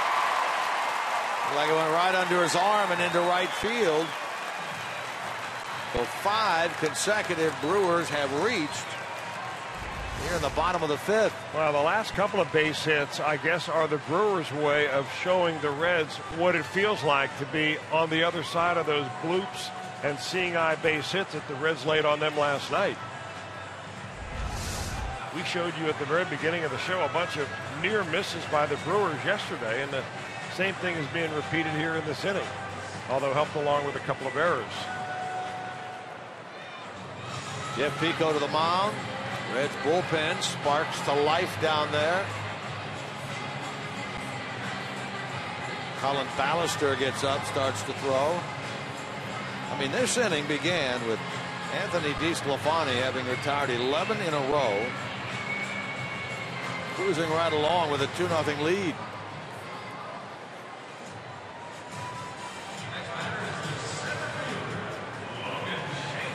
Who knows what would have happened had they actually turned the double play and the comebacker by Ashley. 2 errors have led so far to 3 runs. Infield single by the pinch hitter Davis. Single now by Gennett. Now it's Logan Schaefer, who has a hit today. He's 1 for 2.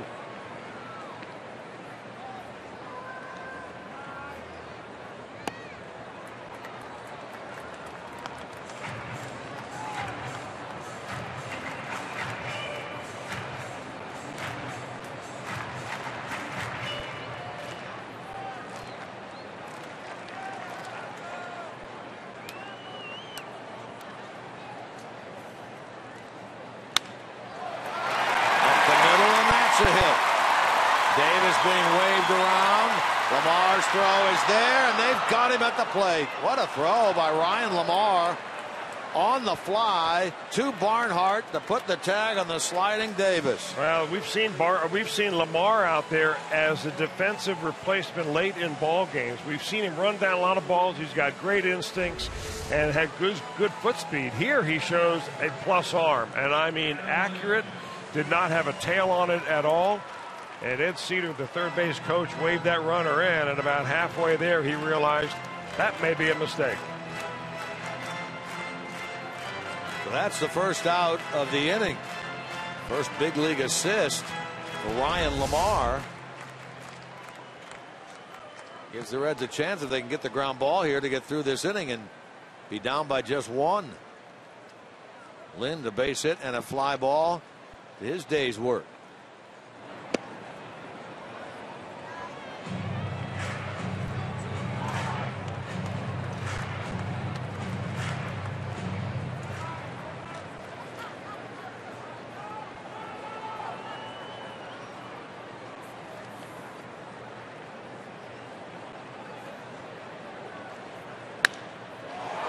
Shot toward left field, on the run, not being able to come up with it is Duvall. That ball to the corner. Jeanette will score. Schaefer will score. Been a 5-run inning for Milwaukee, and they lead 5-2.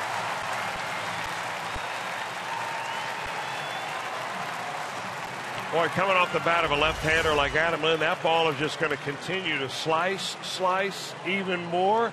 Duvall thinks he's got it and just beyond his grasp. Another one of those, just like the Reds gave the Brewers last night. A double that clears the bases. And that will be all for Anthony DeSclafani. It all comes apart for him here in the 5th inning, gunning for his 10th win of the year. And there was no sign at all that things were going to end up shaping up as they did. But Brian Price will take the baseball from the right-hander. Reds make a pitching change here in the bottom of the 5th. This is our Skyline Chili call to the bullpen.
The Cincinnati Reds. It may not be reproduced or retransmitted in any form, and the accounts and descriptions of this game may not be disseminated without the express written consent of the Cincinnati Reds. Well, those fans, no doubt, disappointed with the way this bottom of the 5th has unfolded for the Reds, and Anthony DeSclafani, he leaves after 4 1/3, giving up 8 hits, 5 runs. Lind, the runner at second, is his. Walked no one, struck out 3.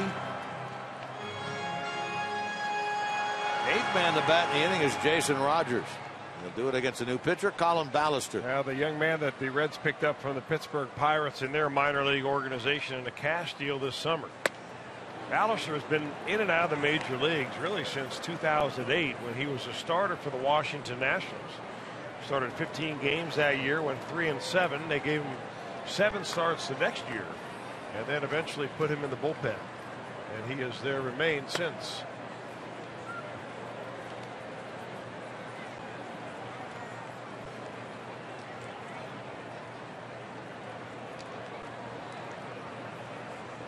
We'll try to get the final 2 outs here in the bottom of the 5th.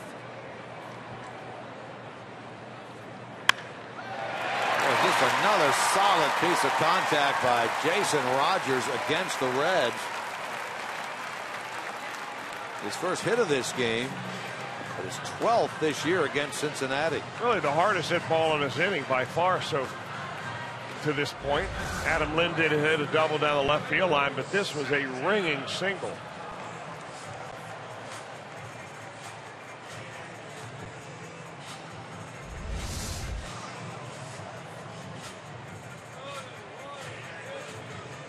You know, the Brewers have a very intriguing team.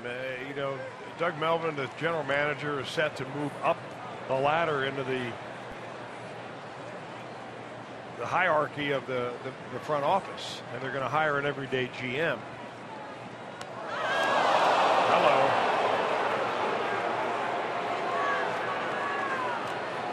You can hear that one all the way up here. Yeah, you sure could.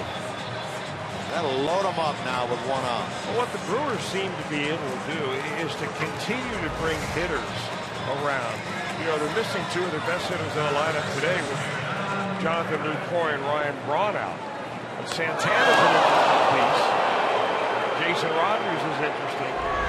You know, they've got Adam Lind that's had a good year. This is a ball club that, when healthy, can put some runs together. And they're going to warn everybody. Now, Ballister evidently is being warned by Joe West. And he has warned the dugouts, both dugouts. And I got to think that everybody is unhappy with that. We know Craig Counsell is, because his team will not have a chance for retribution. And Brian Price is wondering, are you kidding me? If you know anything about Colin Ballister, I mean, that's not something that he did on purpose. Not in an inning in which the other team is in the middle scoring 5 runs. You can see the look of exasperation on Brian Price's face. He just doesn't understand for the life of him why Joe West would do that. Will they try him on this? Ryan Lamar has already thrown out 1. Lind will tag and stay put as Lamar comes up with a shot toward the plate for out number 2. Perez, who got the inning started with a single to center, flies out to center here. And here is Luis Sardinas.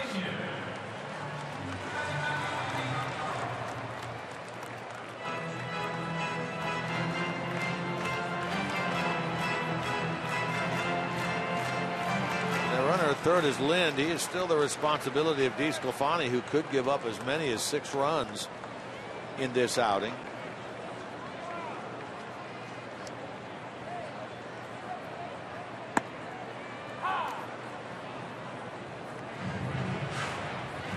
That's the most he's given up in a start this year. In fact, it's happened on 3 different occasions. The last time, when he allowed 6 runs to the Indians on the 18th of July.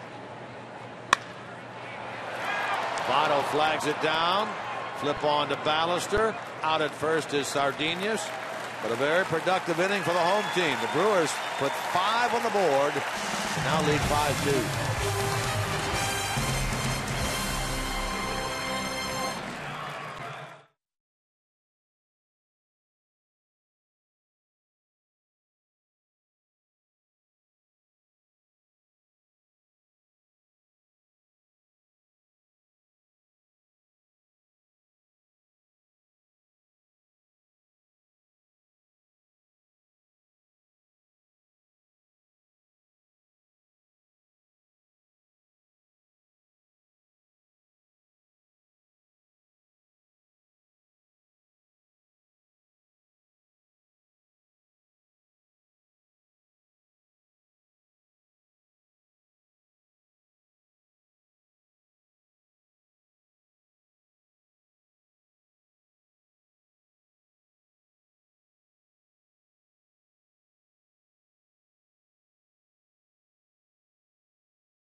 A game of inches. This was the ball hit by Schumacher in the 8th inning down the left field line, resulted in the injury to Peterson and Herrera. Ball just dropped in. How about Phillips just eluding the glove of Scooter Gennett to drive in a pair with the bases loaded. Now today, you can say the same thing. This is going to be a double play ball. Oh! Got by and went into center field. Costly play in the inning. That one got away. And how about Duvall diving and coming up just a little bit off on that ball hit by Adam Lind down the left field side. A game of inches indeed, Chris Welsh. We prove it over and over again. So meanwhile, a new pitcher is on. Young man that we normally see as a starter, now out of the pen. Kyle Loesch.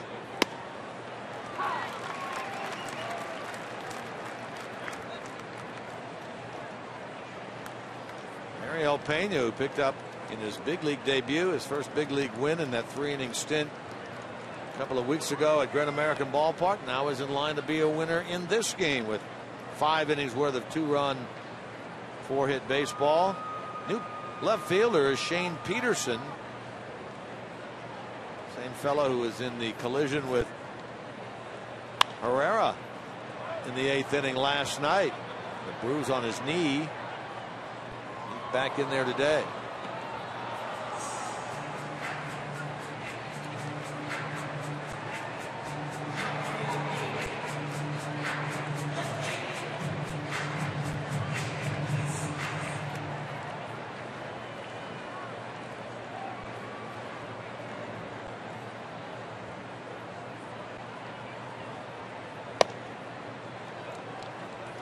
Bruce has scored both Reds runs so far in this game. That home run back in the 2nd. Walk later scored in the 4th on the hit by Tucker Barnhart.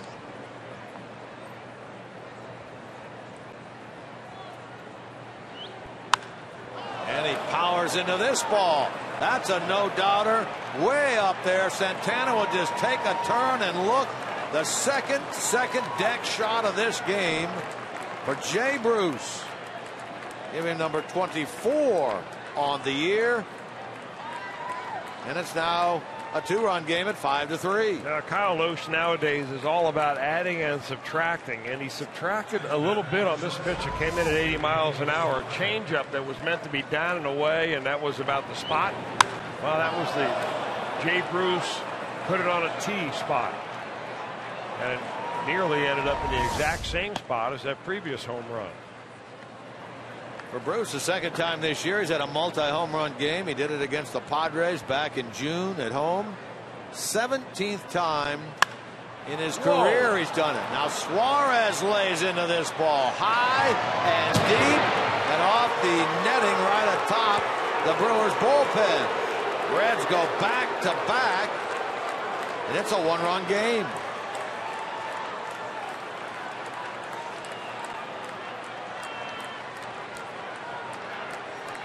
How about the 6th time this year that the Reds have gone back to back? This one is Bruce and Suarez here in the 6th. Now, 2 pitches really almost in identical spots. And both go a long, long way.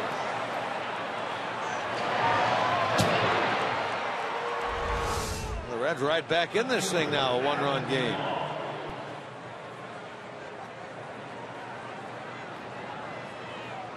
Batter is Adam Duvall.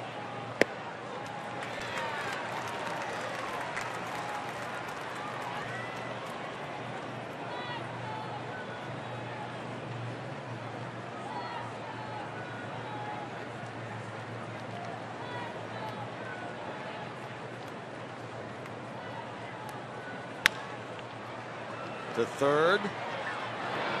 Perez will throw out Duvall for the first out of the inning.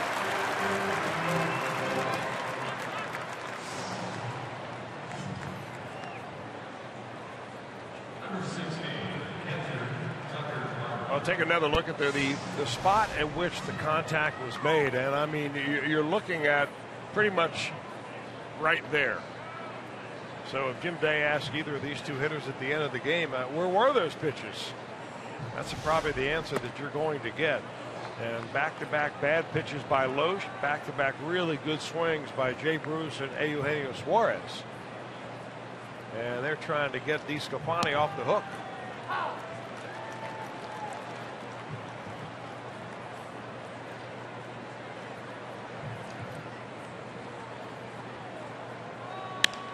And a 3-home run day now for the Reds. And there's a base hit by Barnhart, his second of the afternoon. And with one out, the Reds have the tying run aboard.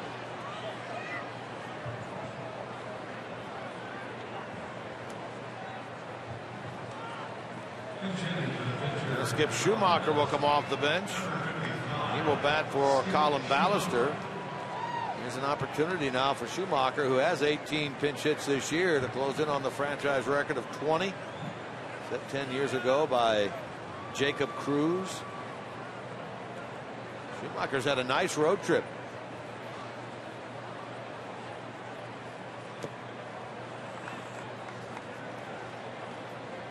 Skip last night 2 for 4. He had started 3 consecutive games out in left field. On the trip, he's 7 out of 14 with 2 RBIs.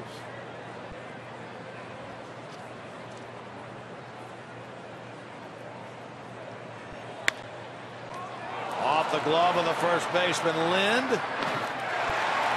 They get the out. Boy, is that first slide. Dandy play defensively by Adam Lind and Kyle Loesch.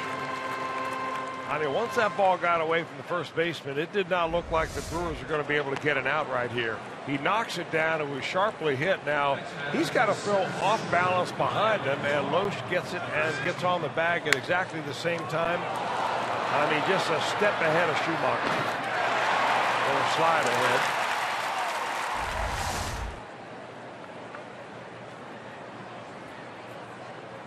The 2 out with a tying run out at second base.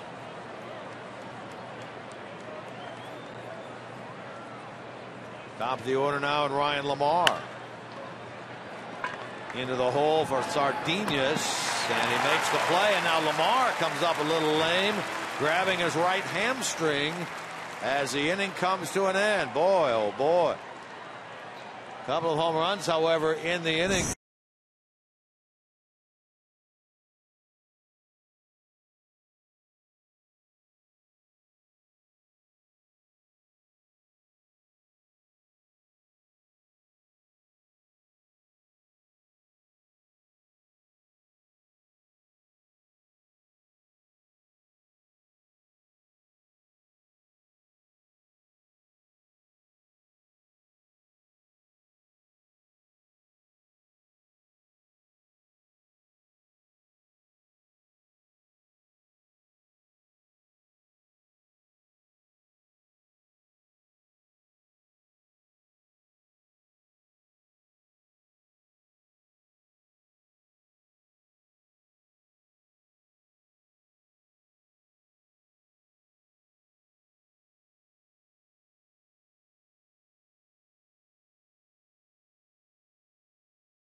On our Miller Time moment of the game, brought to you by Miller Lite.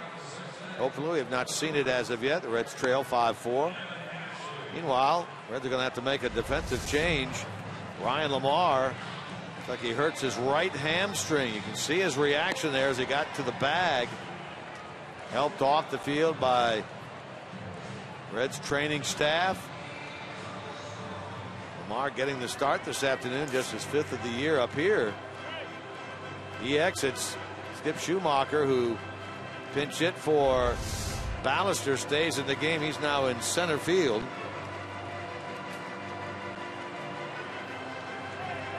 The pitcher is Carlos Contreras.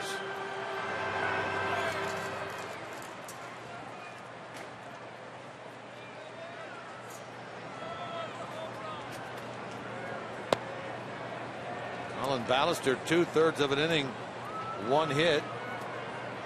Following Anthony DeSclafani, who gave up 5 on 8 hits and 4 1/3 as the Red starter.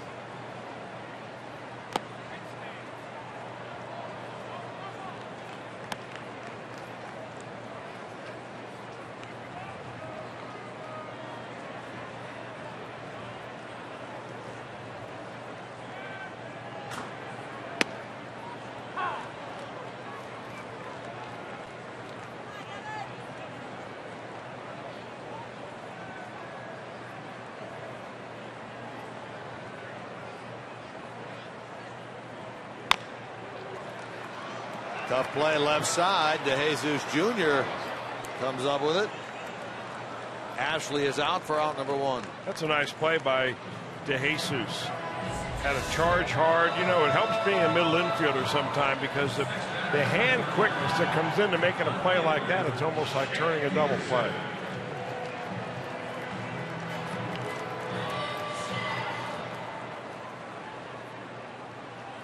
That's a tough break for Ryan Lamar, though. Man, oh man. And the Reds, really, now that if you're looking at it, they have Jason Bourgeois, who can play center field. Schumacher, not by trade a center fielder. He's more of a jack of all trades. But the break for Lamar, I mean, you really got to ask yourself, how does something like that happen?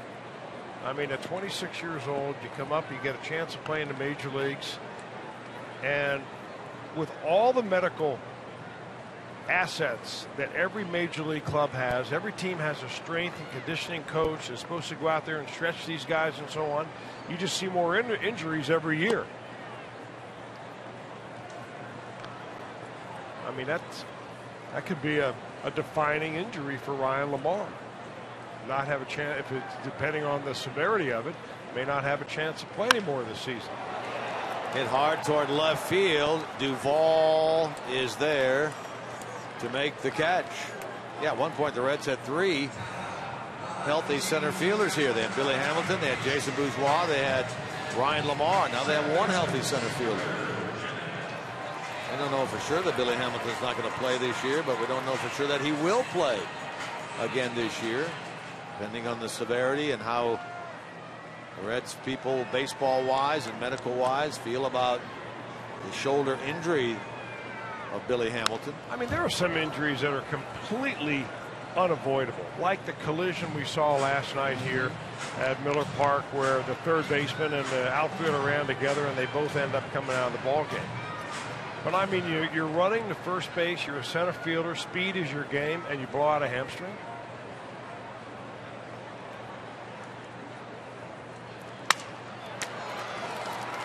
Suarez bobbled the ball.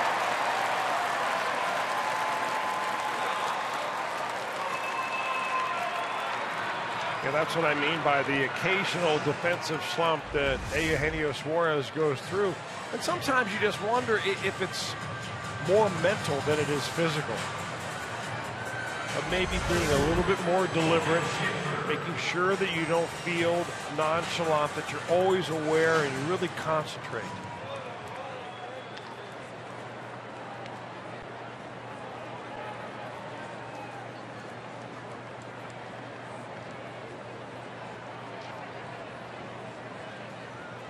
Third error of this game now by the Reds. DeSclafani and Lamar basically on the same play, and now Suarez here extends the Brewers' life in the bottom of the 6th. From the Brewers' standpoint, they're trying to snap an 8-game losing streak, their longest. It equals their longest of the year. They're trying to get out of town with a win. They start a long road trip after this game that takes them to Chicago for 3 beginning tomorrow night. Then to St. Louis for 4. Then after an off day, their final 3 road games will be in San Diego. So it's the Chicago, St. Louis, San Diego trip. They'll come home to take on the Cubs for the final weekend of the season.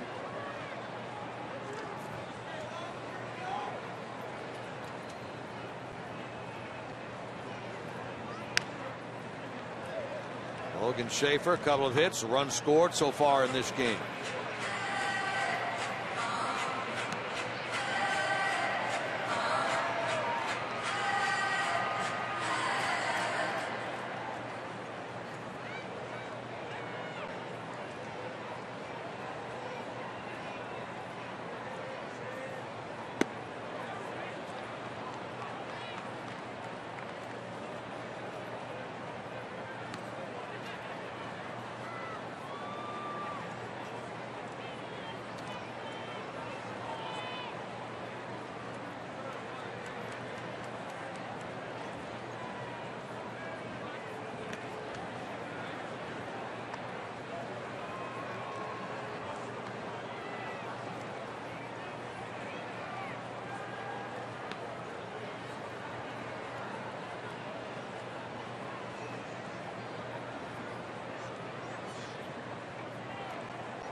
Contreras trying to get through the bottom of the 6th, working for the first time in this series. He also worked on Wednesday, a 3-batter 8th inning against the Giants to close out that series.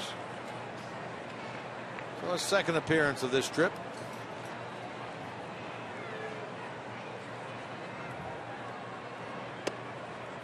And that is ball 4. So it should have been a 1-2-3 inning. Now turns into a potential scoring inning for the Brewers. And they bring the big thunder up too, and Adam Lind and then Jason Rogers. Lind has had a couple of hits, including a slicing double that was a damaging double there in the 5th inning with DeSclafani. It was the last batter that Anthony faced before he was replaced. I mean, Lind just continues his assault on Reds pitching this year. He came into this game with a .379 average against the Reds, and he has 2 more hits to add to that total today. He's now driven in 19 runs against the Reds this year. This is the longtime American leaguer with Toronto. Has adapted incredibly well his first year in the National League. Look at that total there. Most RBIs versus any opponent this year. Lind's 19 against the Reds. Nolan Arenado 21 against the Giants.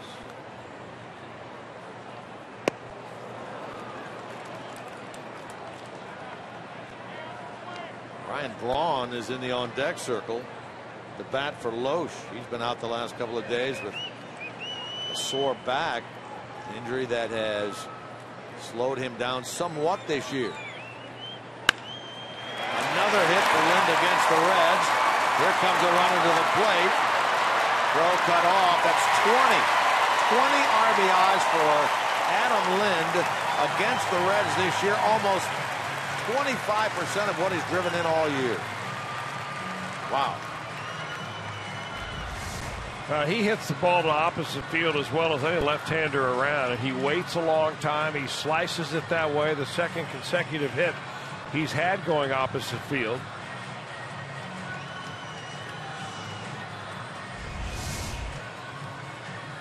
LeBron is called back. Gene Segura will pinch hit. The kind of thing, though, we're talking about regarding the bullpen. It looked like it's going to be a 1-2-3 inning. Jeanette's ball bobbled by Suarez, and then Contreras gives up the walk to Schaefer, the hit to Lind. And they've added another run.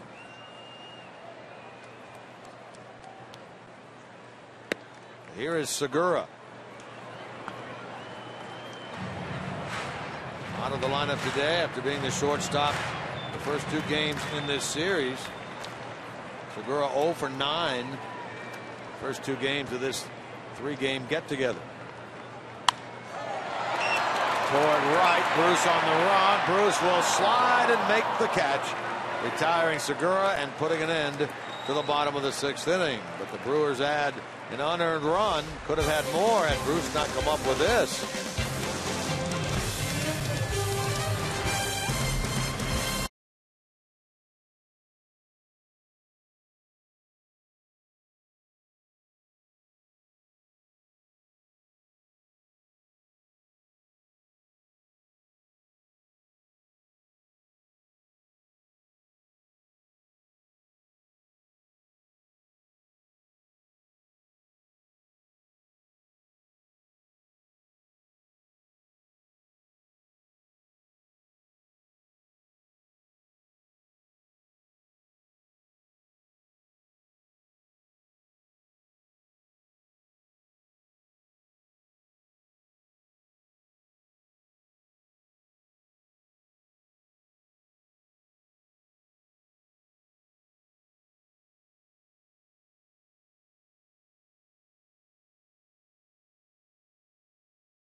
For as low as $12, you can see Red Legs take on the New York Mets and enjoy a spectacular post-game fireworks show. It's presented by Adams Recovery Center. Purchase your tickets today by calling 513-381-REDS. Visit select Kroger locations or reds.com/tickets. They are the best in the business. The Friday night fireworks at GABP, and we hope to see you on the final homestand, gentlemen. Yes, indeed. That starts this coming weekend with the New York Mets in town for 4. Then the Reds have what was an off day on the 28th, turned into a game day at Washington against the Nationals. And then come back home, finish out the home schedule against the Cubs.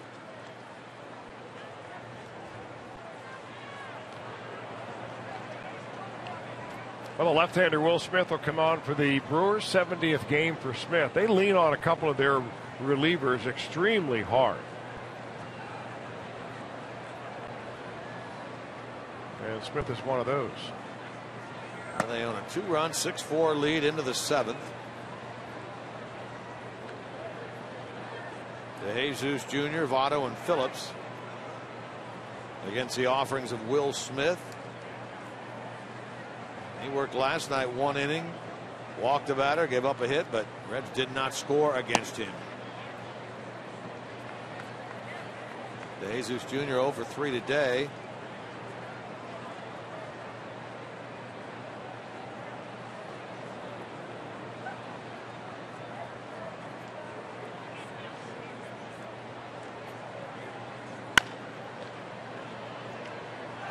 Perez, and 1 out.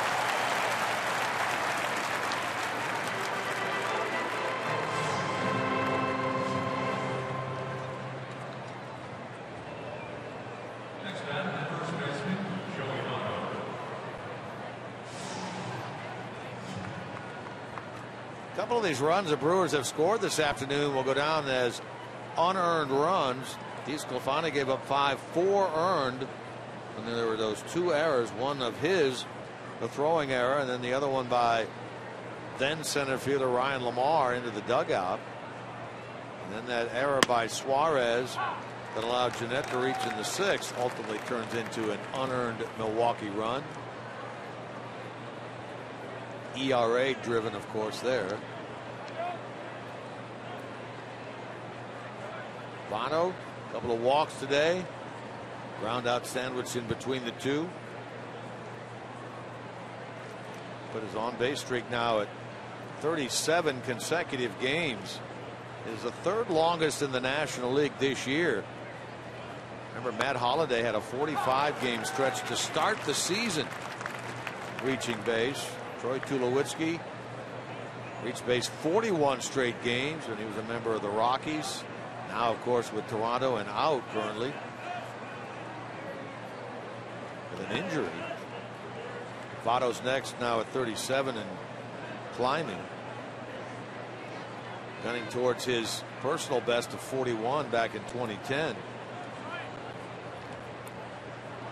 Edwin Encarnacion, the second longest in the big leagues this year. Edwin reached base in 44 straight games. That just recently came to an end. Joe Mauer has an active streak. He reached base last night, so he has reached base in 38 straight games. Votto will go into the Cardinals series at 37 straight.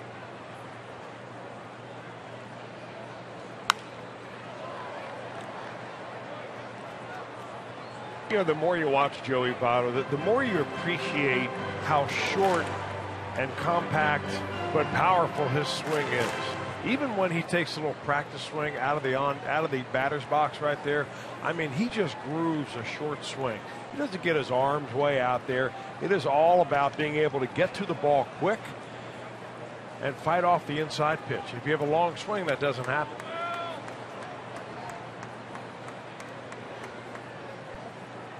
Bruce Votto, it's something that he's been working on since he was a kid.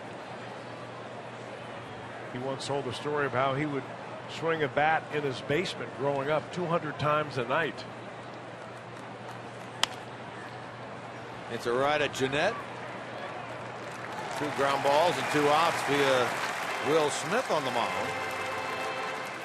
The batter will be Brandon Phillips. And remember now, tonight, don't miss Fox Sports Live as they bring you complete highlights from week 2 of the NFL season, plus the MLB playoff races and the latest from college football. It's Fox Sports Live on Fox Sports 1, streaming live on Fox Sports Go.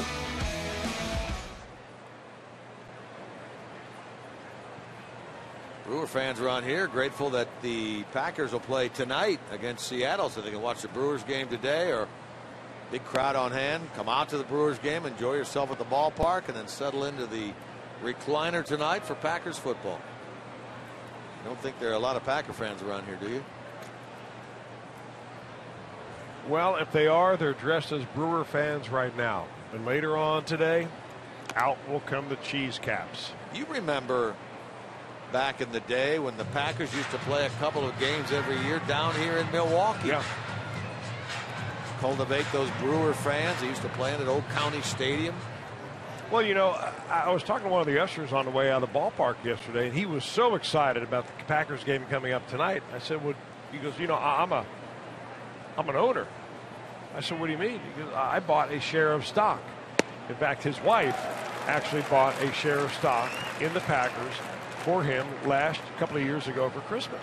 One share, $250. He gets all the corporate information that a shareholder would normally get. Right. And he has that hung in his house, and he is mighty proud. And believe me, there are thousands of those everywhere. Every one of them with a lot of pride to go along with it. A little funny swing by Phillips on a fly ball to the left. Peterson makes the catch. The Reds go down in order in the 7th inning. It is stretch time here at Miller Park in Milwaukee. We'll stay right here for, as we always have on Sunday, the singing God Bless America. From the Brewers Guest Services. God bless America, land that I love. Stand beside her and guide her through the night with a light from above. From the mountains to the prairies, to the oceans, white with foam. God bless America, my home sweet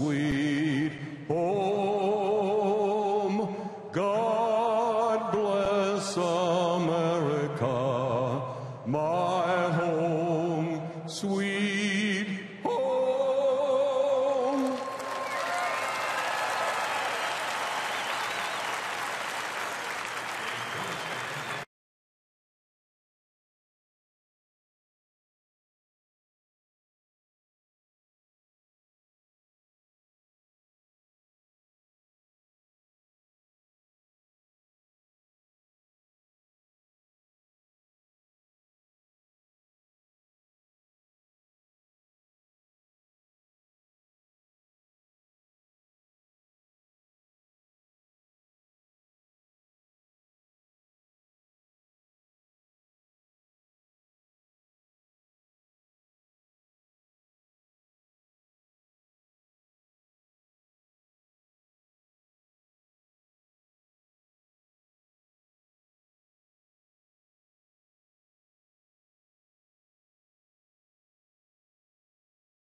On Saturday, September the 26th, the GABP. And make sure you arrive early. Be one of the first 25,000 to receive a commemorative All-Star game figurine. That'll be presented by your Tri-State Chevrolet dealers. For tickets, 513-381-REDS. Visit select Kroger locations or go to reds.com/tickets. Carlos Contreras back to work here in the bottom of the 7th, and he'll get a first pitch swing and a fly ball to right and an out off the bat of Domingo Santana.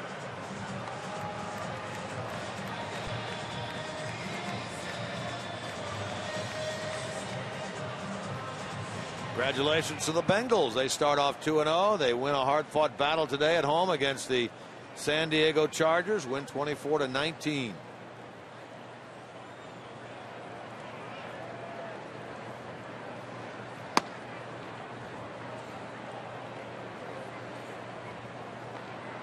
The Packers game tonight is up in Green Bay.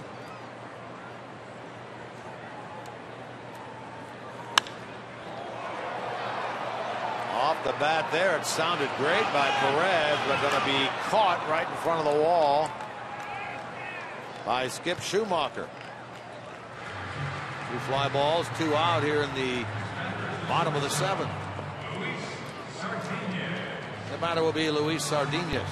He's 1 for 3 this afternoon.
Brewers, meanwhile, have further action out in their bullpen. Jeremy Jeffress, whom we saw last night, throwing in the bullpen. There's a 4-pitch walk given up by Contreras.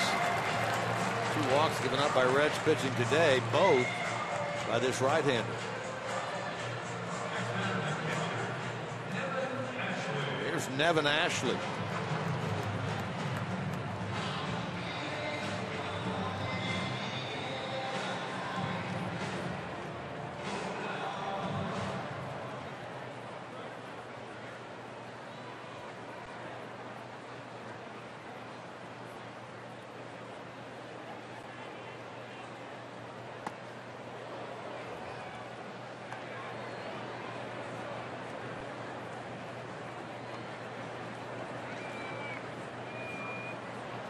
Ashley in the game is grounded out.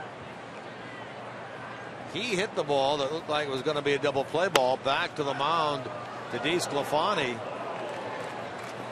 Really started all the problems for the Reds in the bottom of the 5th. First and second, nobody out. A comebacker to the mound. Anthony spun around, fired to second, but the throw was wide to the shortstop side of the bag.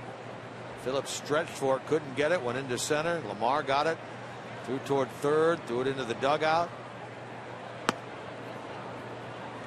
It was the start of a 5-run inning. Adam Lind capped it off with a 2-run double just out of the reach of Adam Duvall out in left.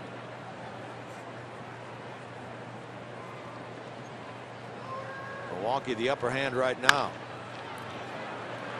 Suarez in the hole to Phillips, safe.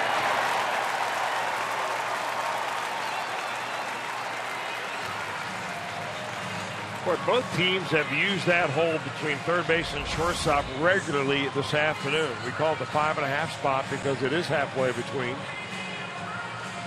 And that was Suarez's only attempt right there, only chance to get anybody.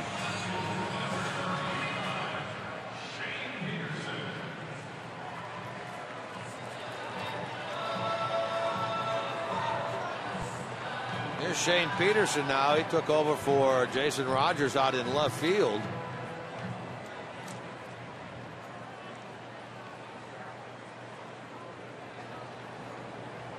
One at bat in this game. Flied out to left.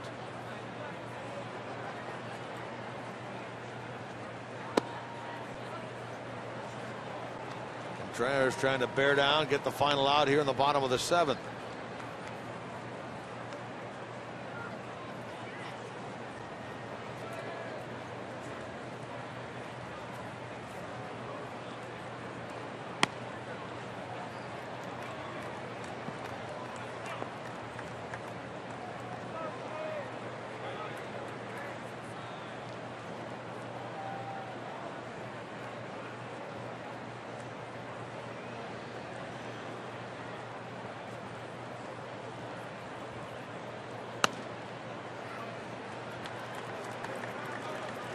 After getting the first 2, he walks Sardinas on 4, gives up the hit to Ashley, and now is falling behind Peterson 3-0. Jumbo Diaz up now, beginning to throw in the Reds bullpen. Well, Contreras needs strikes, and he needs them right now.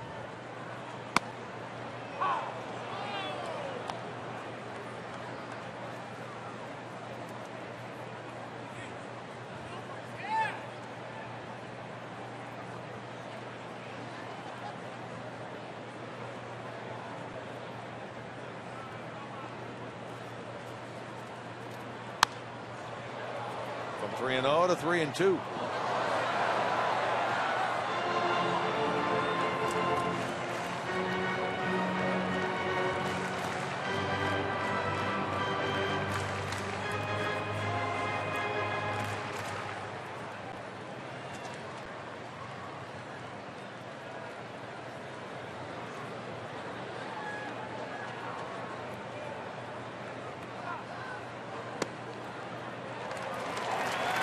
His second of the inning.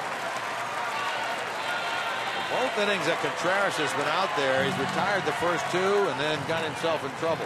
Well, decision time now for Brian Price. They figure that Diaz is ready to go in the bullpen. They're going to ask for a little bit of time to make sure that Diaz gets a couple more steps. I guess they're going to leave Contreras in as they're going to send Jeff Pico out to the mound.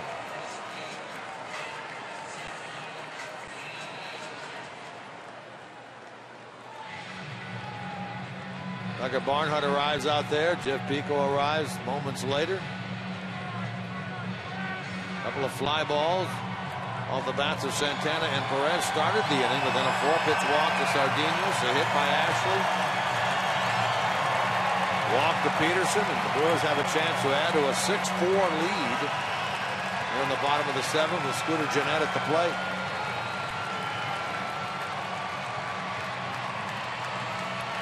Jumbo appears ready to go out there under the watchful eye of Mac Jenkins.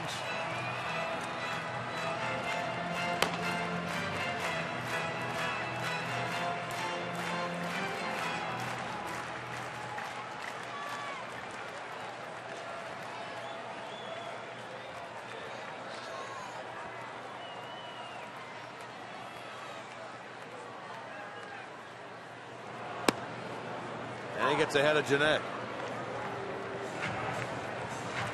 Skinner's been on twice, scored twice. He reached on the error by Suarez last inning. And came in on the hit by Adam Lind. Oh, you talk about fooled.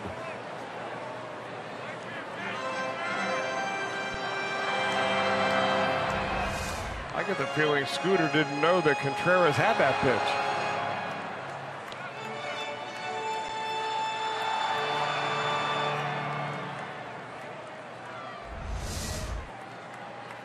He may have been better off letting that ball hit him in the toe.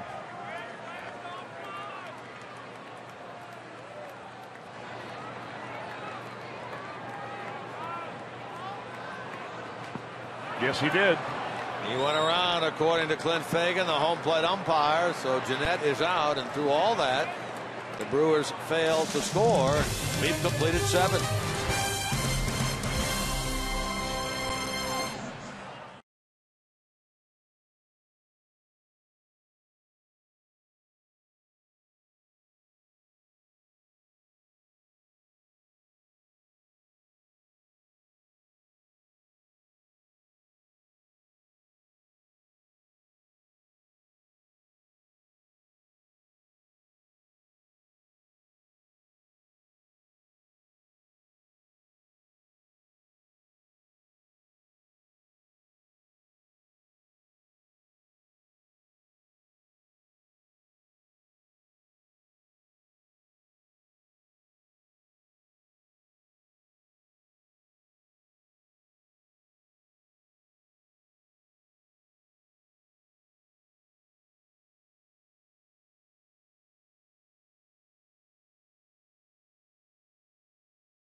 Jay Bruce will walk to the plate to lead it off. How about the day Jay has had?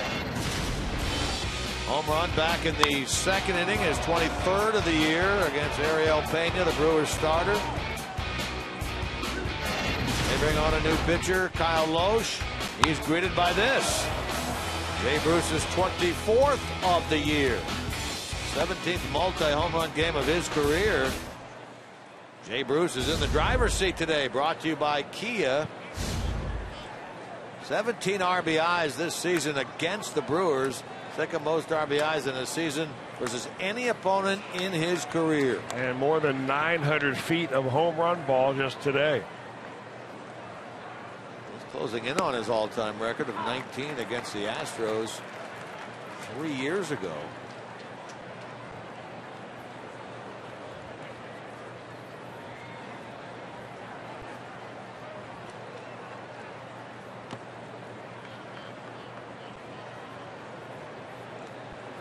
They will leave Smith in at least to face Jay Bruce. Don't know if he's going to stay in.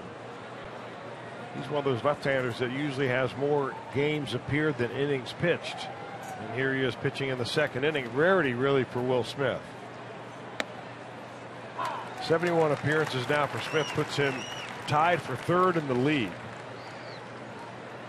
2 on that Cardinal team are among the top 2. Kevin Segras and Seth Maness. Reds will see them this week. Almost certain. They run them out there.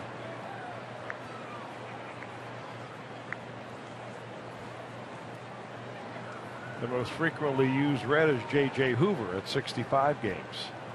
Just 5 behind Will Smith.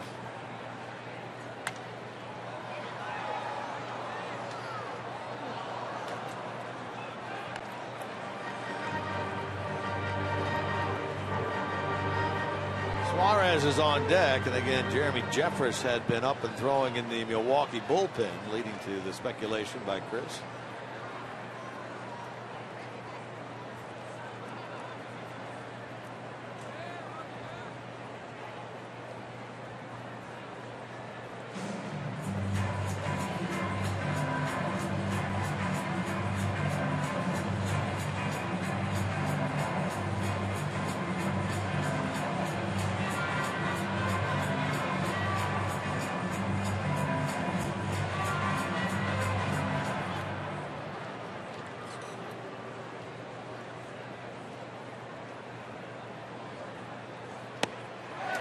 He gets Bruce on a breaking ball. Jay is retired for the first time in this game. He homered, walked, and homered, now strikes out. Hey, Will Smith is a very impressive looking left-handed pitcher. He's got a fastball that runs up to about 94, 95, and that hammer of a curveball that he just stays right on top of. He may call that a slider or a slurve, but Bruce doesn't care what you call it. Most left-handers have a hard time figuring it out. Good pitcher on as Craig Counsell will make the change. Jeremy Jeffress, who enters here in inning number 8.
Your strongest fan photo to hashtag Ohio Data Strong Fan for a chance to be featured in an upcoming broadcast.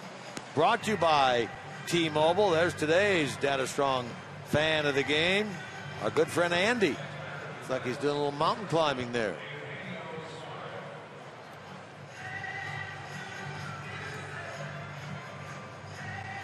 You know, we thought for a moment when I looked at that photo that could be C. Trent Rosecrans, the Cincinnati Reds writer, or following the ball club around for the Enquirer, but upon further review, C. Trent's photo was still in the hopper waiting to be picked. What about the hopper?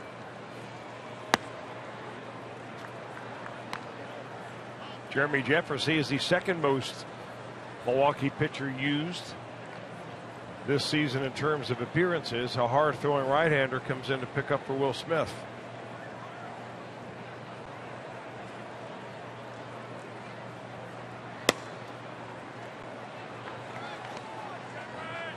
Jeffers last night worked 1 inning.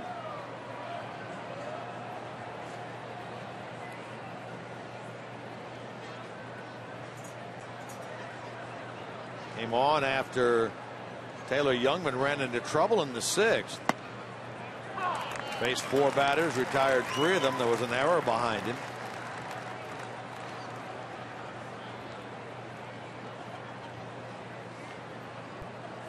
Reds need a base runner to have a chance. A trail by 2 at 6-4. Adam Duvall waits on deck.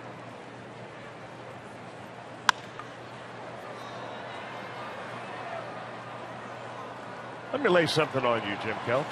I'm ready. This is the 54th anniversary of a complete game pitched by Sandy Koufax, a 13-inning complete game in which he struck out 15, during which he pitched 205 pitches. Wow. How about that? 205 pitches. That's about as amazing as the Mike Marshall stat that we were talking about last night. 205 pitches. Amazing. You know, you just, and you brought it up before, but you just have to wonder why back in those days did they not think that that was of concern? Because guys kept pitching. They pitched 300 innings. Of course, Sandy Koufax's career was cut short at early 30s with an elbow injury, probably an injury that could have been taken care of with modern science or modern medicine the way it is delivered to baseball players nowadays. So 2 strikeouts in the inning as Suarez goes down from Jeremy Jeffress. So now it's Adam Duvall. Who was that game against? That I don't know. I mean, you can't get it. It's got to be, what, 143 characters or less on Twitter. They didn't have room. We can look it up. Maybe our stat guy will look it up and let us know. Too busy doing a lot of other work for you. You've got him running all around the place. Toting media guides and computers, coffee, yogurt. You didn't have time to do any real stat work. Well, we work them while we've got them.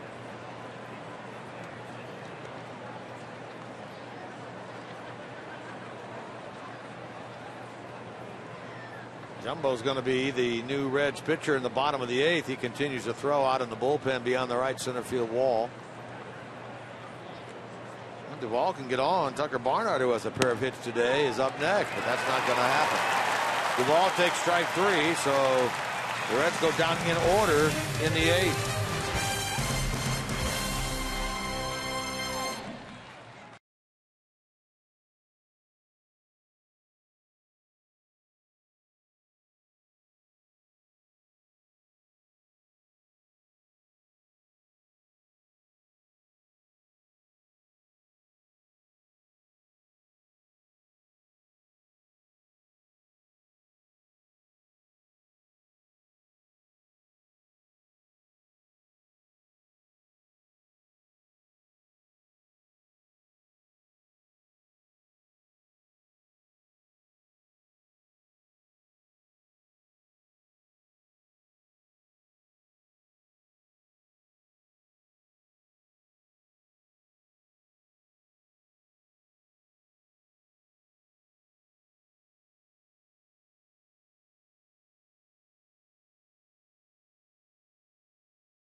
that stuff will get to you, you know. Too much of a good thing is not always a good thing.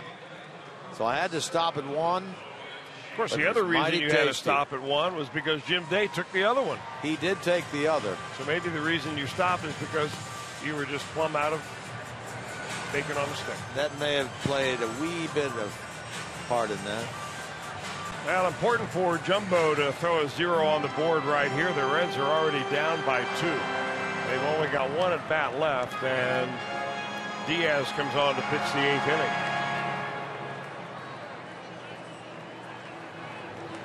Jumbo follows Contreras. He was up and ready in the bullpen. Had Contreras not been able to retire Scooter Gennett, he probably would have been in the ball game. As it was, Contreras left the bases loaded. Now Jumbo 55 games for Jumbo, including a stint of about 5 weeks down in the minor leagues. He gets Schaefer to lead it off.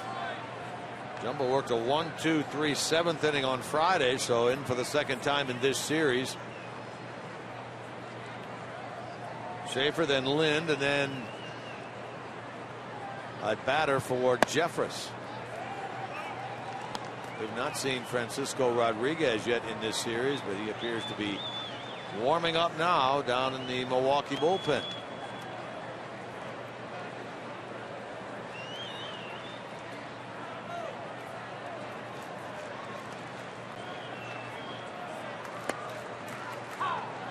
Looking ahead to the Cardinals series, it starts tomorrow night. Each of those games will begin at 8:15. Reds live each night at 7:30. Pitching matchups are set. Tomorrow night, John Lamb for the Reds against Jaime Garcia. Tuesday night, Kivas Sampson, who was away from the club on some personal business for a few days, is back, and he is scheduled to go Tuesday night against John Lackey. And the series finale will feature Brandon Finnegan's second big league start against Cardinal right-hander Lance Lynn. It's a 5-pitch walk by Diaz. There's a look at what I was just talking about. Now that's a tough challenge for these youngsters on the left-hand side of your page right there. Lamb, Sampson, and Finnegan will be taking on at home the Cardinals, who are really very interested in putting it all away once and for all. I mean, they're playoff bound, there's no question about it, but they have only a 4-game lead over the Pirates right now, and a few wins against the Reds could come at just the right time. Those guys, in that order, have thoughts otherwise. We thank Jim Day for lining them up like that. Lamb, Sampson, Finnegan. He promised them all bacon on a stick.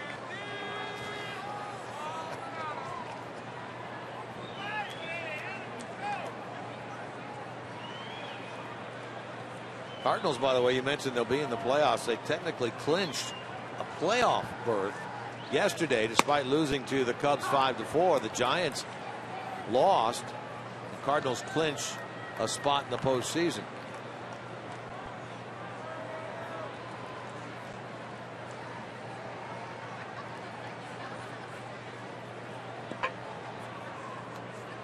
Adam Lind bats now.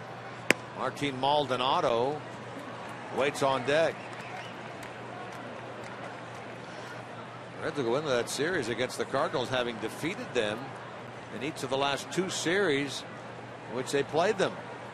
Ended that long drought over in St. Louis at the end of July by winning 2 out of 3. That's a stolen base for Logan Schaefer. And before leaving on this road trip, the Reds won 3 out of 4 at home against the Cardinals.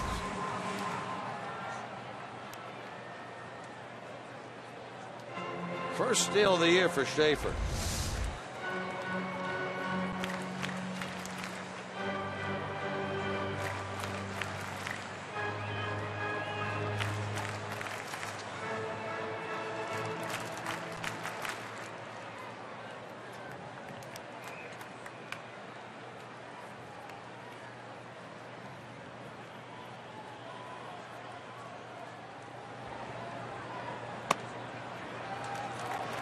Jumbo having trouble getting the ball over the plate. He walks Schaefer, now he walks Lynn.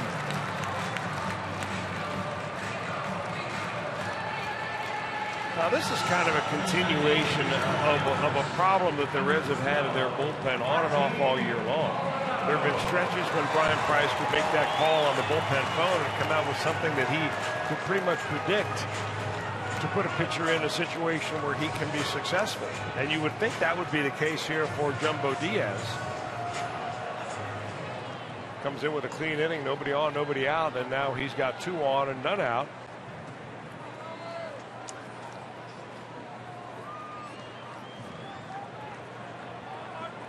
Martin Maldonado will bat for Jeremy Jeffers. He's got to be looking first pitch fastball and be ready to swing the bat here.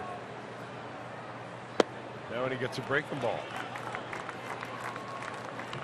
He has 4 home runs on the year, does Maldonado. 1 for 5 as a pinch hitter this year. He's been behind the plate in each of the first 2 games of this series. Going 1 for 5.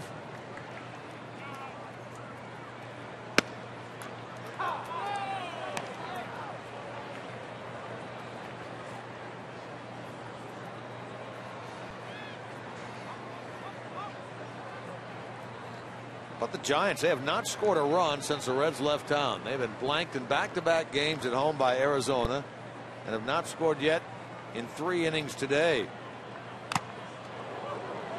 So in that series, they have gone 21 straight innings without scoring, plus 1 inning in the series against the Reds. Well, that one got 22. Tucker Barnhart pretty good. Wow.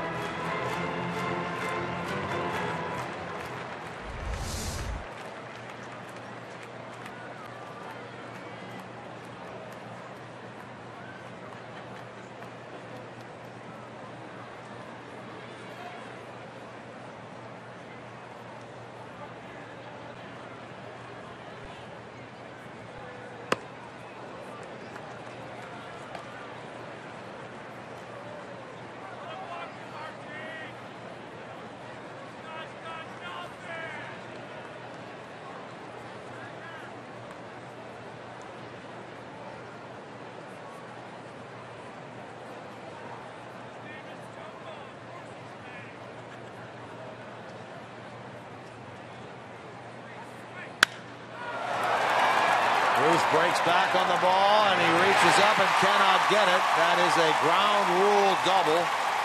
That'll get a run home and extends the Milwaukee lead to 7-4.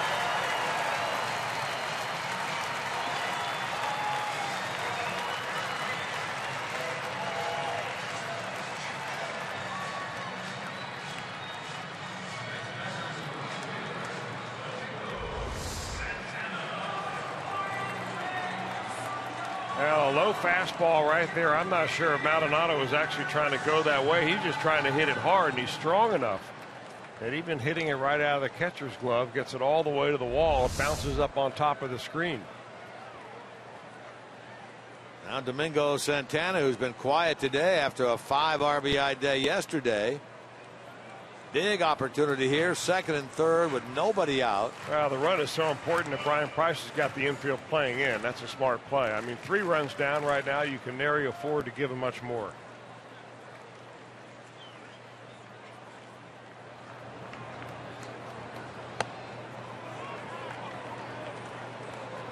Problem is, Jumbo just cannot find the strike zone.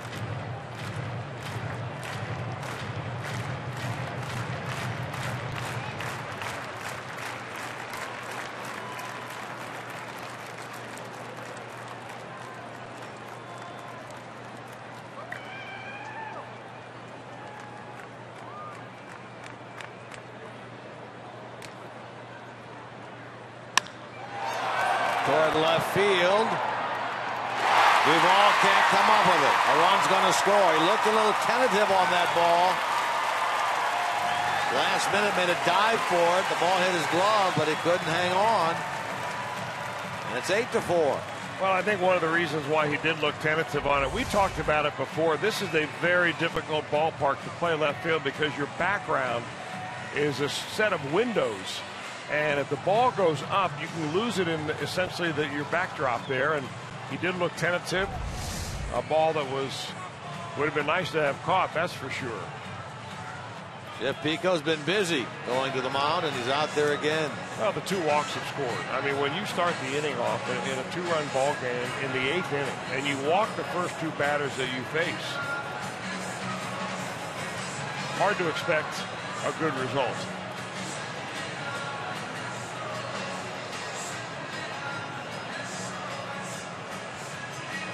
The Reds had hoped to shut down the bullpen in this game. Now have action out there again. Ryan Matthews.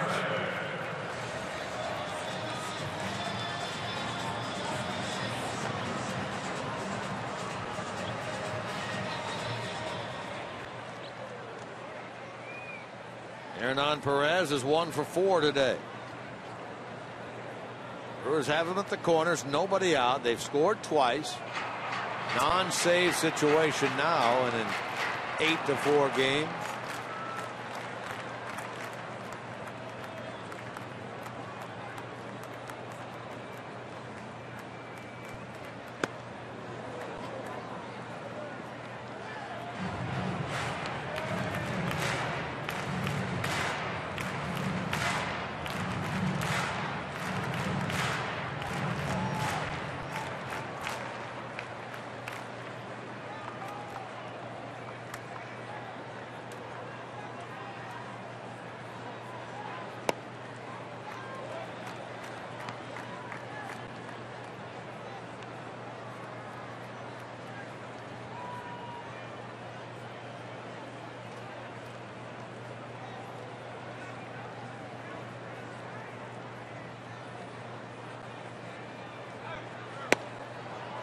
Swing and a miss, throw through, stolen base.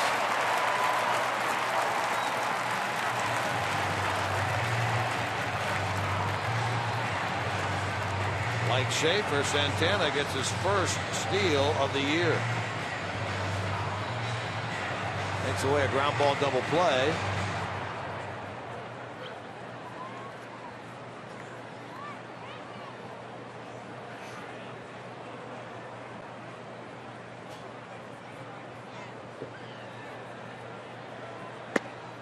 And he struck him out. 5 batters in. Jumbo gets the strikeout, recording the first out of the inning.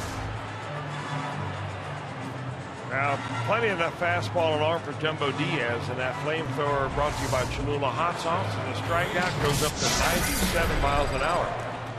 He needs a couple of more of those. Reds now going to walk Sardinhas intentionally, load him up, bring up the right-handed hitting Nevin Ashley. Yeah, this puts the pressure on Diaz already. I mean, he walked 2 batters to start the inning off, and now you're going to walk the bases loaded and force him to be able to throw strikes or not. Fish or cut bait, Jumbo.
The pressure put on by Jumbo, and he steps it up, and he gets 2 quick strikes to Ashley.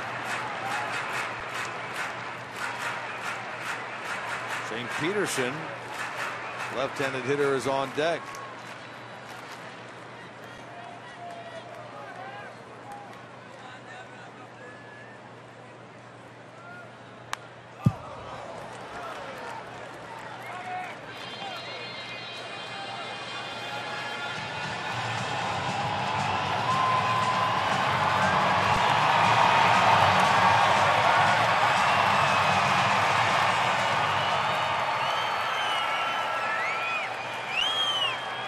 Knable is now the right-hander throwing in the Milwaukee bullpen.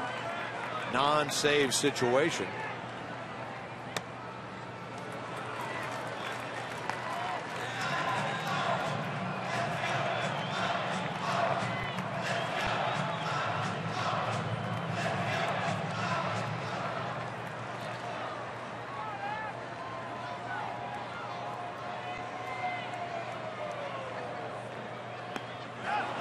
Check swing and a strikeout. 2 strikeouts in the inning now for Jumbo.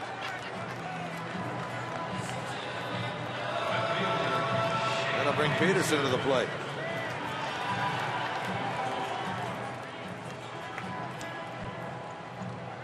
Peterson didn't start, took over in left field for Jason Rogers. He's flied out and walked.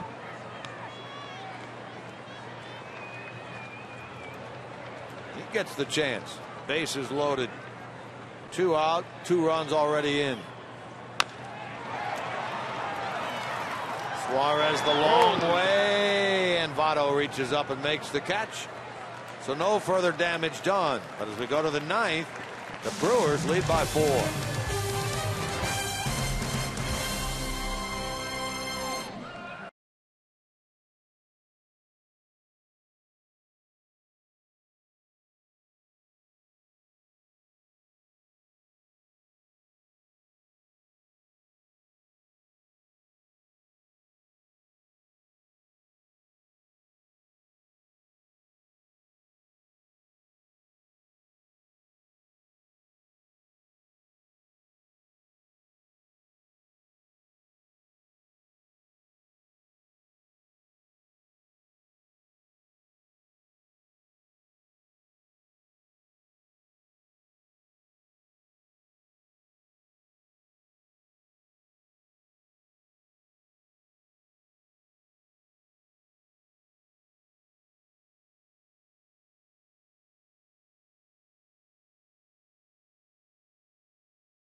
Ohio has been brought to you by Menards. Save big money at Menards on all your home improvement needs.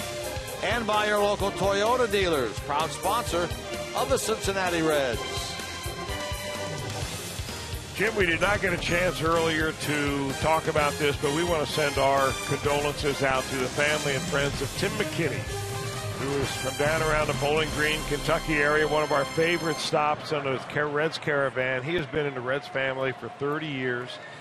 He's been, among others, running the Red Legs radio report show down in Bowling Green. You and I both been on that show. Marty's been on that show many, many times. And he finally lost his battle with cancer. And we wish his family and his close friends all of our sympathy. And went way too soon. What a great, great guy Tim McKinney was. And we will miss him. Yeah, and our guy down there, Jason Harbison, also part of the Red Legs radio report, passed along the information to us today. Tim battled cancer 6 times and beat it. This last time he was unable to overcome it. Remember last year, maybe 2 years ago, they had that big Hats for Tim radio campaign. They collected over 1,200 hats, raising money for cancer research. And again, I'm with you. Our condolences to Tim McKinney, family and friends on his passing.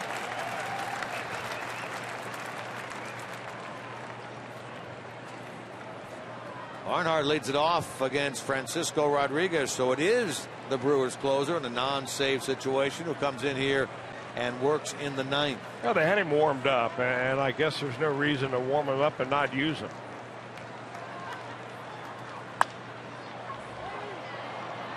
Tucker in a bid for his 3rd hit of the game will fly out to center for the first out of the inning. Sure you're with us for Reds Live. All 3 games in St. Louis. We'll bring you up to snuff on what's going on with Reds baseball 30 minutes before every game. Reds Live pregame brought to you by Ray St. Clair Roofing. Monday through Wednesday, each of those Reds Live programs will get things going at 7:30 Eastern Time.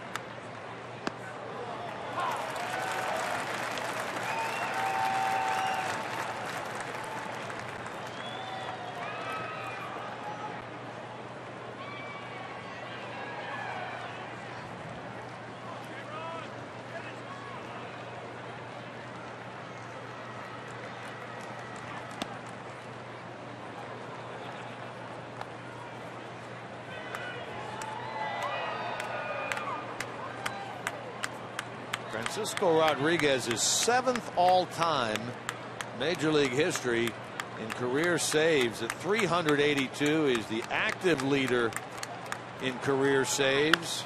This is not a save situation, but he's been a guy that's gone out there and closed games for a long time.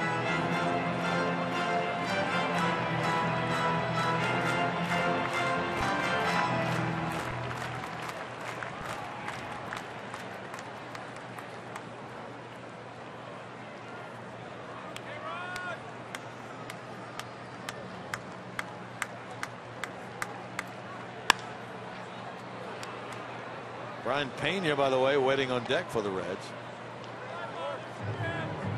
Brian said we could probably expect to see him start a game in St. Louis. He's had that right hamstring strain. Came up lame a little less than 2 weeks ago on a pinch hit double at home.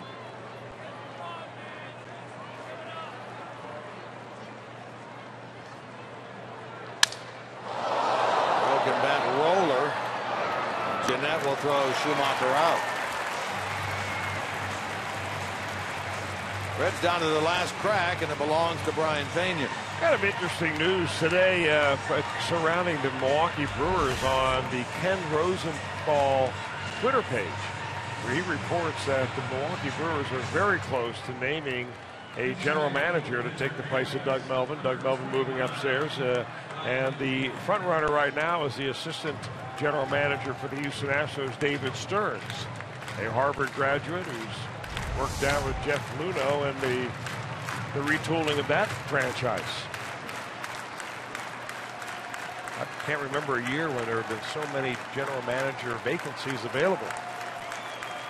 And a lot of changes in that area throughout the season, that's for sure. A little pop-up going to be caught by Sardinas, and the Reds go down in order in the 9th, and the idea of a sweep in this series, unfortunately, goes by the wayside. The Brewers are a winner by the final score here this afternoon of 8-4 over the Reds. We'll be back with more in a moment.